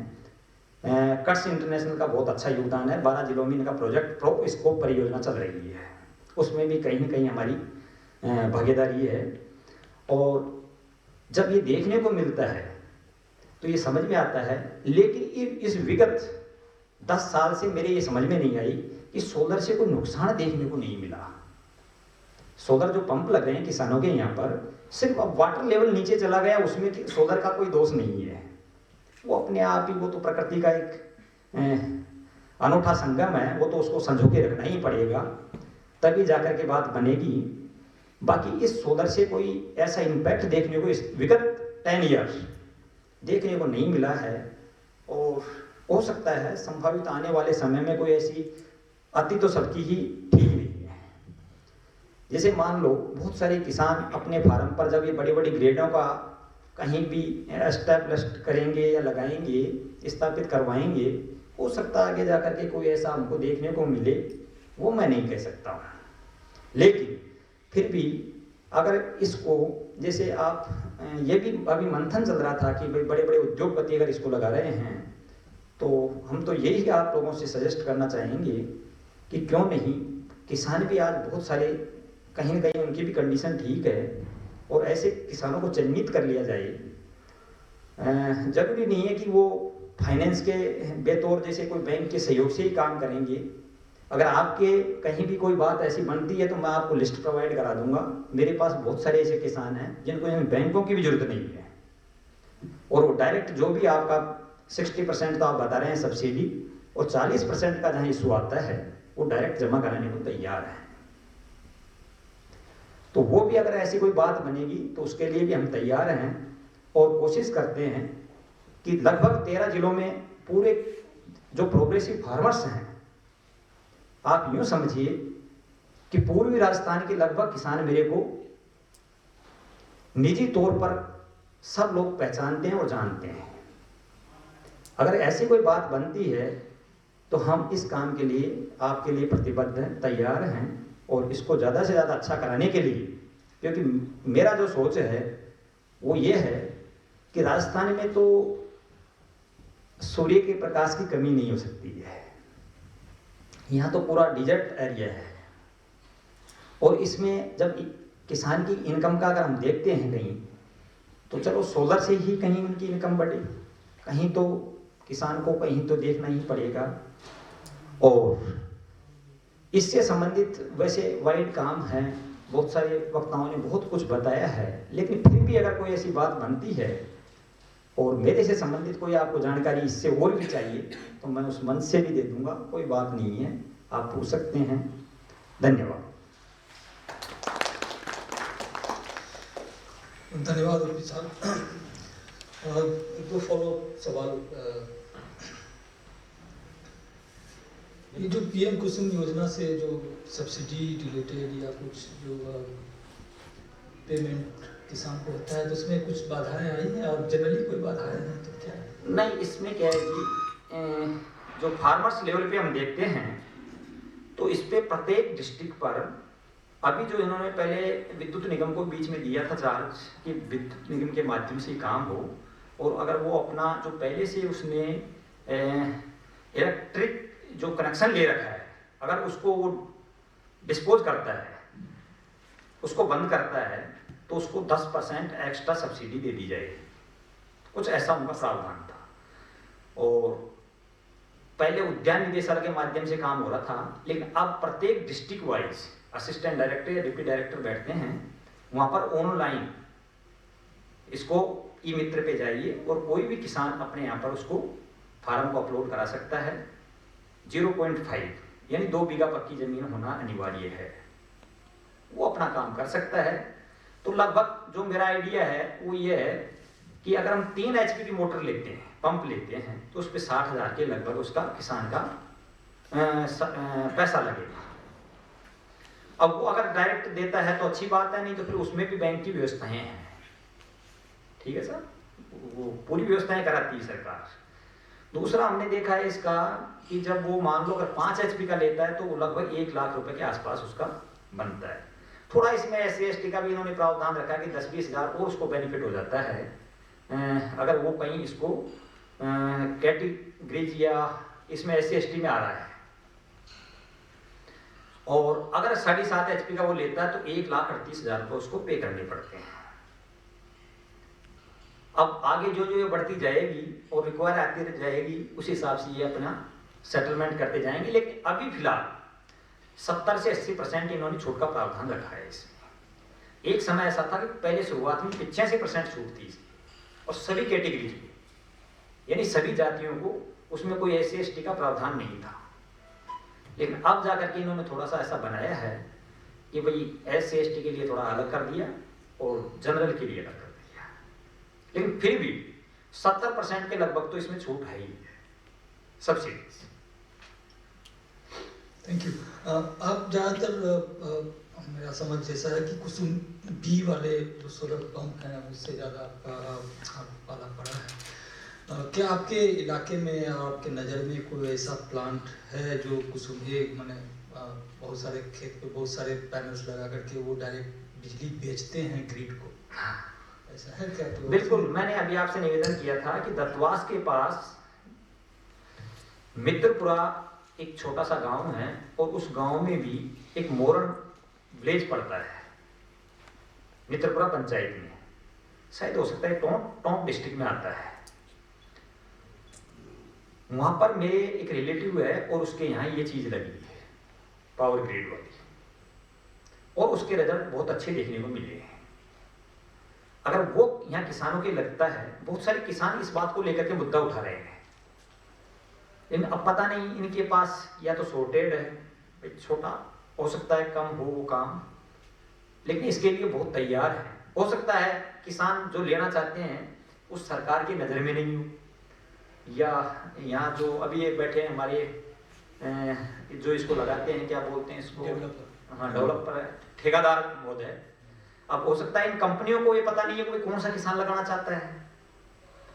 तो ये जो बीच का कम्युनिकेशन गैप है, इसका हम अच्छा कार्य कर सकते हैं, उन तक मैसेज कर सकते हैं, लेकिन थोड़ा सा ये क्लियर हो जाए कि यहाँ पर सरकार कितने किसानों के ये ग्रिड लगाने के लिए तैयार है, थोड़ा ये अपन को देखना पड़ेगा। इससे पहले कि हम दर्शकों से सवाल इनवाइट करें, एक लास्ट सवाल, भूजल स्तर जो है, वाटर लेवल, ग्राउंड लेवल तो नीचे जा ही रहा है, और जहाँ नीचे जा रहा है शायद उसके वजह से ज़्यादा पंप, एचपी का पंप चाहिए लोगों को पानी खींचने के लिए, और शायद इसलिए 1 HP और 3 HP वाले फेल कर रहे हैं।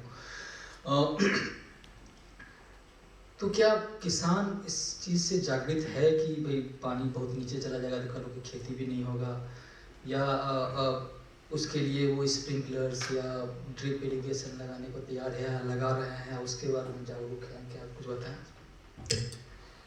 देखिए, किसान पहले से बहुत कुछ अब जग गया है और उसको ये पूरे भी पता है। बहुत सारे NGO हर क्षेत्र में काम कर रहे हैं, और कहीं कहीं ये ग्राम लेवल पर भी लोगों में ये जागरूकता आ गई है, और पानी की बचत के लिए बहुत कहीं कहीं लोगों को ये ध्यान में भी है कि पानी एक महत्वपूर्ण कड़ी है जीवन के लिए, खेती के लिए तो है ही है। तो किसान के जब ये दिमाग में है, लेकिन किसान फिर भी उसका मिसयूज ज़्यादा करता है। क्यों करता है? क्योंकि उसकी आर्थिक कंडीशन ठीक नहीं है। आज थोड़ा सा एग्जाम्पल, मैं बहुत सारे किसानों के बीच में काम किया और उन लोगों को बहुत समझाया भी है कि केमिकल के द्वारा की गई खेती में आज गेहूं को हम उठा के देखें तो 6 पानी की आवश्यकता होती है। अगर 3 years 3 साल तक वो जैविक खेती करता है तो 4थे साल में जाकर के 3 पानी में ही उसके गेहूं पक जाएंगे, यानी कट जाएगा। किसान को ये बहुत कुछ समझाया हम लोगों ने, उसके खेत पे बहुत काम भी किया है, लेकिन अब वही सरकार की दोहरी नीतियां हैं। आज तक पूरी मंडियों के अंदर कई बार इन्होंने, आज से 3 साल पहले की घोषणा हो चुकी थी, प्रत्येक मंडी में 2-2 जैविक की दुकानें होगी, ऑर्गेनिक की, जो कि इनपुट और आउटपुट पे काम करेगी। वो दुकानें नहीं खुली है। अब किसान ऑर्गेनिक प्रोडक्ट जब उसका निकल के आता है और वो उसी मंडी में लेके जाता है तो वो ठीक नहीं है। समझिए मेरी बात। वाटर लेवल पे हम काम करने को तैयार हैं, उनका वाटर को कैसे बचाया जा सकता है, लेकिन किसान को हम कैसे समझा सकते हैं? कहते हैं जब बाढ़ खेत को खाना चालू कर दे तो वो ठीक नहीं है, क्योंकि मैं इस मंच से ज्यादा नहीं बोलना चाहता, लेकिन ये पक्का है कि दोहरी नीतियां हमको कहीं न कहीं बहुत बड़े धरातल की तरफ ले जाने के लिए अग्रसर है। अगर जैविक उत्पाद किसान करता है ईमानदारी पूर्वक और उसका कहीं मार्केटिंग होता है तो कोई दिक्कत नहीं है। ये मैं गारंटी और दावे के साथ कह सकता हूं कि देश का आधा पानी हम बचा सकते हैं। थोड़ा सोचिए, 6 पानी की फसल अगर 3 पानी में ही तैयार होती है, देश का पानी आधा बच गया या नहीं बच गया ये तो आप भी जानते हैं। तो फिर पानी की कमी आ ही नहीं सकती। लेकिन इस पे किसका मंथन है? सबको अपनी अपनी पड़ी है, चाहे वो पॉलिटिक्स में बैठा हुआ है, चाहे वो अधिकारी लेवल पे है या फिर वो किसान लेवल पे है। क्योंकि जब ऊपर के लोग नहीं समझ रहे तो किसान क्यों समझेगा? उसको भी पैसा तो चाहिए। अब ये NGO वाले हैं जो खूब प्रचार प्रसार भी करते हैं, अपनी मेहनत भी करते हैं, लेकिन अब वो सुने तो सुने, नहीं तो नहीं सुने। बाकी ये तो पक्का है, सोलर में पहले शुरुआत में इन्होंने बैटरी का एक सिस्टम दिया कि दिन में नहीं रात में भी वो चलेगी, लेकिन ये सौभाग्य की बात है फिर सरकार के कहीं कहीं ये चीज समझ में आई और उस बैटरी का सिस्टम हटा दिया। जब सूर्य आएगा, प्रकाश आएगा, तभी वो पंप चलेगा, और जो ही वो सूर्य चला जाएगा पंप बंद हो जाएगा। तो रात्रि में वो बंद रहती थी तो आधा पानी तो वैसे भी उसमें कवर हो गया। समझ रहे हैं आप लोग? ऐसी बहुत सारी हमारी जो कार्य करने की शैली है उस पर अगर मंथन हो जाए तो हो सकता है बहुत कुछ सुधार हो जाए। सही कहा आपने, बहुत सही। पिछले सेशन में भी आया कि किसान के उत्पादों का दाम अगर अच्छा मिले मार्केट, और खास करके अगर ऑर्गेनिक है प्रोडक्ट एंड एक सेपरेट चैनल ऑर्गेनिक का मार्केटिंग में नहीं है, सेम भाव में बिकता हो किसान के लेवल पे, तो वो इंसेंटिव नहीं रहता है कि वो ऑर्गेनिक करे या इनऑर्गेनिक करे, उनको इंसेंटिव नहीं रहता। इंसेंटिव इन द सेंस कि मार्केट पे रिफॉर्म होना बहुत ज़रूरी है, और ये कनेक्टेड है सारा चीज़। ऑडियंसेस से कुछ सवाल हो तो you can take, and I also say that there are some experts out there, so they can also come and give answer. Thank you.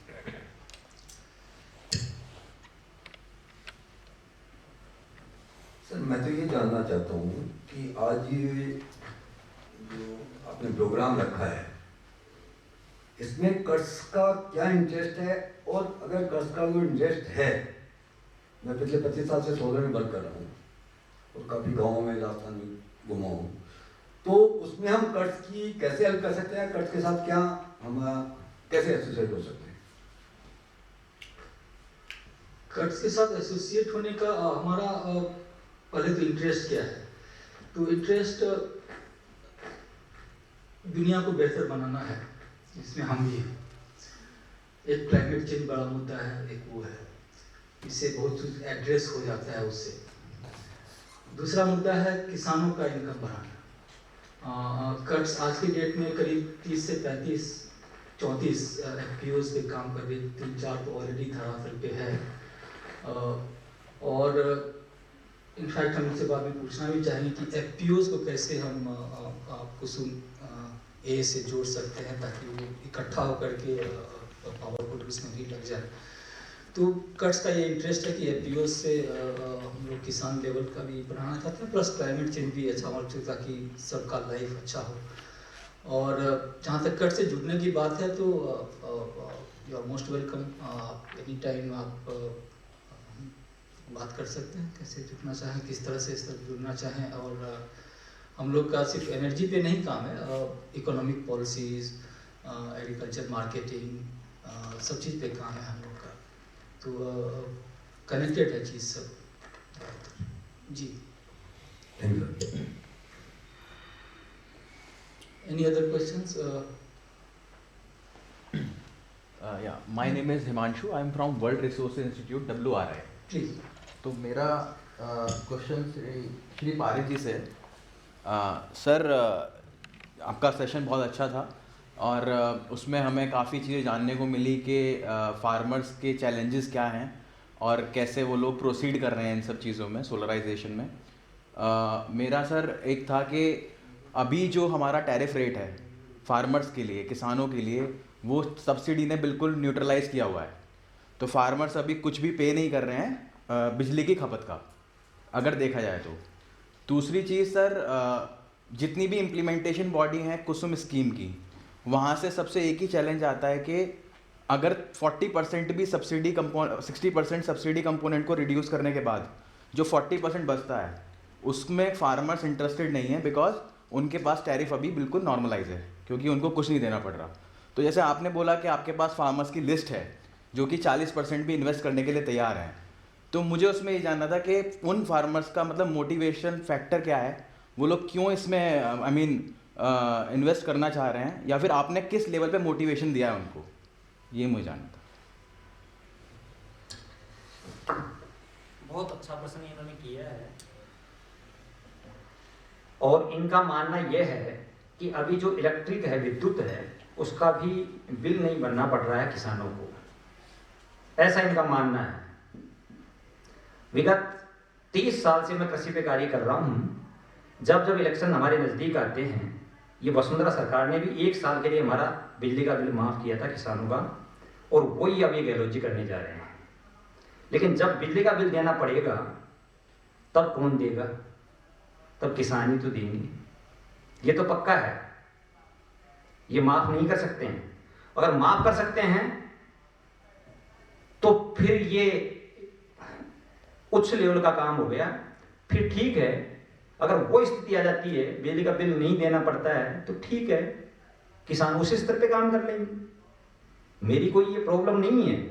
लेकिन जो हमने देखा है किसानों को कि समय पे बिजली नहीं आना है, विद्युत प्रभार बढ़ा करके देना है, उनके बिलों की बढ़ोतरी हो गई, कहीं न कहीं पोजीशन बढ़ रही है और किसान चिल्लाते हुए नजर आते हैं, तब जिन जिन के यहाँ सोलर लगा है तो वो पीछे पीछे भगते हैं कि आज 1-1 साल हमको लगाए हो गए, ऑन ई मित्र पे जाके हमने फार्म भर दिया, लेकिन एक एक डिस्ट्रिक्ट को अभी 100 का ही बढ़ना है, अभी 100 के यहाँ किसानों के लगाना है, ज़्यादा टारगेट नहीं है, बाकी हम लगाना चाहते हैं तो कैसे लगेगा। ये मेरे पास, क्योंकि मैं धरातल पे काम करने वाला व्यक्ति हूँ, अगर वास्तव में ये कन्फर्म हो जाए कि भाई बिजली का बिल माफ ही हो गया, परमानेंट ही हो गया, तो ठीक है, मैं उनसे निवेदन कर दूंगा कि भाई ठीक है अब आगे कदम न बढ़ाएं, कोई बात नहीं है, तुम्हारा इधर जब माफ का ही काम चल रहा है तो मजे से जिए। यही हमारा है। अभी कट्स इंटरनेशनल की तरफ से हमारे ये साहब बोल रहे थे और ये बता रहे हैं, इस सभी का उद्देश्य यही है कि आम जन, किसान, मजदूर आनंद पूर्वक जिए और हम उनको देखें। ये सभी का एक लक्ष्य है, कोई बात नहीं है, हम उस लेवल पे जी लेंगे। और फिर भी अगर आपको ऐसा लगता है, कोई दिक्कत नहीं, आप मेरे को एड्रेस करें, मेरे नंबर लिख ले और मेरे को व्हाट्सएप पे आप देना, मैं लिस्ट भेज दूंगा। आप अगर उनकी लगवाना चाहते हो सोलर तो वो पे कर देंगे, आप सोलर लगवा देना। 9672 45 44 44 नोट कर लीजिए। व्हाट्सएप पे आप मेरे से लिख सकते हो और बोल सकते हो, ठीक है। ये आपका लार्जली कुसुम बी योजना का साइड के बारे में बोल रहे हैं, सोलर पंप्स के बारे में बोल रहे हैं, शायद वो फार्म पे वो इंडिविजुअल सोलर पंप के बारे में बोल रहे हैं, ज़्यादातर उनके संदर्भ ये 96724444 अच्छा 9672 44 44 और कोई सवाल है? आपने पिछले सेशन में पूछा था कुछ पानी से रिलेटेड सवाल, तो पूछ सकते हैं। और ये भी है, और वाटर लेवल जैसे 7.5 एचपी का भी फेल हो जाएगा, पहले 3 एचपी फिर 5 एचपी, अब 7.5 पे पहुंचे तो वहां भी फेल ही हो रहा है तकरीबन, जैसे जैसे हाइट पे जाके फेल हो जाता है। 15 एचपी पे जाके थोड़ा कंट्रोल होगा, फिर 4-5 साल चलेगा, क्योंकि वो ज्यादा गहराई से लेगा तो 4-5 से ज्यादा उसकी लाइफ नहीं है।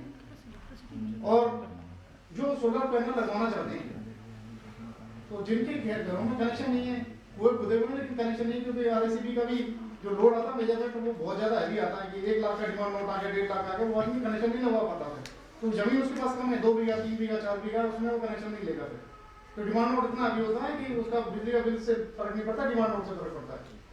और वो पड़ोसी से लेता है, तो पहले रिश्ते अच्छे थे तो 100 रुपए घंटे में मिल जाती थी बिजलियाँ, 200 तक मैंने देखा, लेकिन अब 600 हो गया। तो वो टैंकर वाली बात होगी, जैसे शहरों में टैंकरों से सिंचाई कर रहे हैं, तो वो स्थिति है। तो वो खेत तो बंजर ही होंगे, एक बाजरे की फसल लेकर बाकी पानी की चाय फसल को लेंगे नहीं। और गिरदावर में वो एंट्री है कि चाय फसल हो रही है इसके अंदर, वो गिरदावर में एंट्री हो चुकी है कि साहब इसके अंदर ये बंजर नहीं है, और वो किसान फंस गया, और वो पड़ोसी को देख के आता है, उसको मिलता कुछ भी नहीं है। तो वो भी अगर प्लांट लगा के फ्री रहना चाहता है, क्योंकि उसको संभालने वाले बहुत है, या खुद ही किसी को लगा दे, ऐसा क्या पॉसिबल है? डेवलपर साहब हैं तो अगर वो डिस्कॉम का जो सब स्टेशन है और उसके 5 किलोमीटर के पैरापेरी में उसकी लाइट आती है, तो जैसा भी एनके गुप्ता से बता के गए हैं, उनका सेकंड फेज आने वाला है 2 महीने बाद में, तो उसमें RRCL की वेबसाइट के ऊपर अप्लाई करे, तो उसके यहाँ अगर कोई डेवलपर या तो खुद के पैसे से इन्वेस्ट करके लगाए या डेवलपर कोई उसके यहाँ आ जाएगा तो लग सकता है। माथुर मैडम थी, वो ज़्यादा सुटेबल होगा क्योंकि वो डिस्कॉम के थ्रू आएगा, मेरे हिसाब से कुसुम कंपोनेंट सी में आएगा अगर डेवलपर वहाँ पे लगाते हैं। नहीं एनके गुप्ता जी, एनके गुप्ता जी से भी लगा सकते हैं, तो दोनों ऑप्शन है आपके पास। और कोई सवाल, एनी क्वेश्चंस फ्रॉम यू? अच्छा, मेरा सवाल है ये कि आपने सुना एग्रोवोल्टेइक का सिस्टम,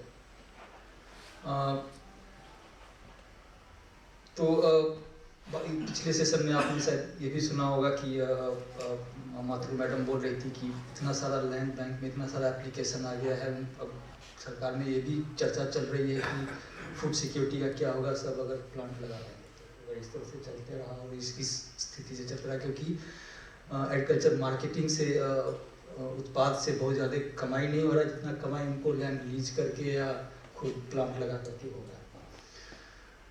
तो उसका एक सोल्यूशन बताया इन्होंने एग्रोवोल्टेइक कि खेती भी होगा और सोलर उत्पादन भी होगा।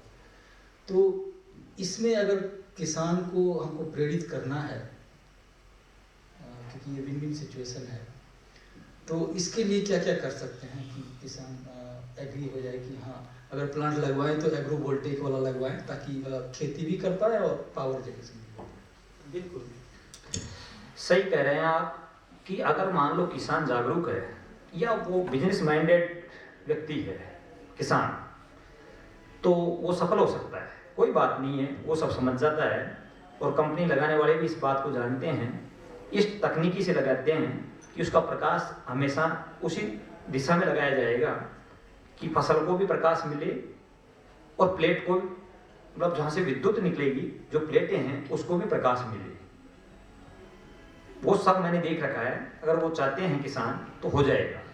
लेकिन किसान, अब ये भी पक्का है जहाँ पर पानी है तो वहाँ बहुत सारे वृक्ष नजर आते हैं, देखा होगा आप लोगों ने, जहाँ पानी की व्यवस्थाएं हैं या सिंचाई वाली व्यवस्थाएं हैं या जिसको अपन कहेंगे कि अच्छी उपजाऊ जहाँ जमीन है वहाँ पर ज़्यादा घने वृक्ष मिलेंगे आपको। और जहाँ वो घने वृक्ष है वहाँ हम अगर ये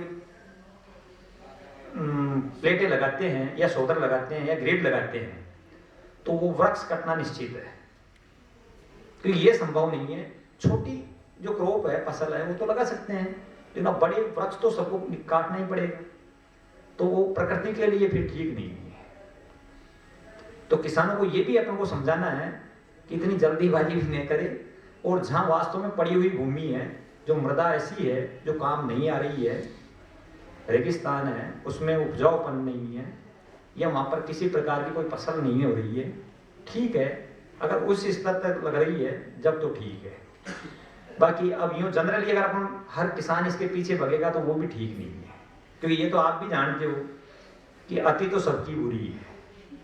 अरे भैया आपको अभी जैसे भोजन नहीं कराए, घी पिला दे, क्या संभव है? वो काम करेगा क्या?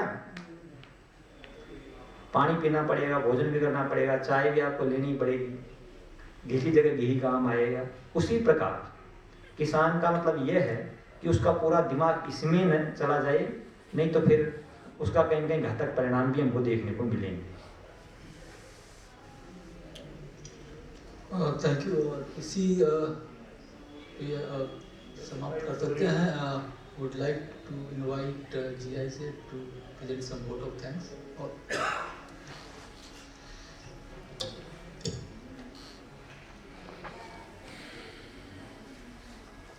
Thank you very much.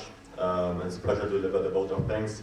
I think we are on track of time actually to finish directly at 4:15, so I will keep it very brief. But I would like to thank on behalf of GIZ and the entire consortium consisting of ISD, CUTS and TERI to close this Rajasthan Policy Dialogue today. It has been great to have you here and have this in a hybrid mode, and especially after COVID, I think it's good to meet in person. I think it has been good dialogue, good exchange directly with you in person in the sessions itself. I think there were some lively discussions that we had, but also outside during tea, coffee, as well as lunch. So I think it's appreciated and really, brings us forward in this entire discussion.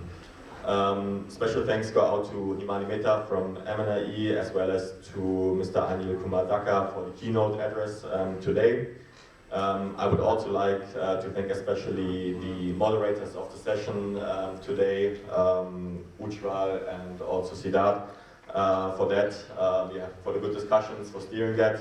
Also thank you to Prakash and Hanuman for the presentations, for giving us good inputs on PM-KUSUM, on the insights from our research, as well as on the water incentives. I would like to thank all of the panelists for sharing their great insights. I think it's been really enriching to hear from all of them and to hear the different perspectives also. Thank you also for the audience for participating, first of all, but also for asking questions, for engaging with us. With that, I'm almost done. Just thank you again for the entire research consortium today, especially Katz for organizing this event. They have been leading here. Without them, we would have not been here today to have this policy dialogue.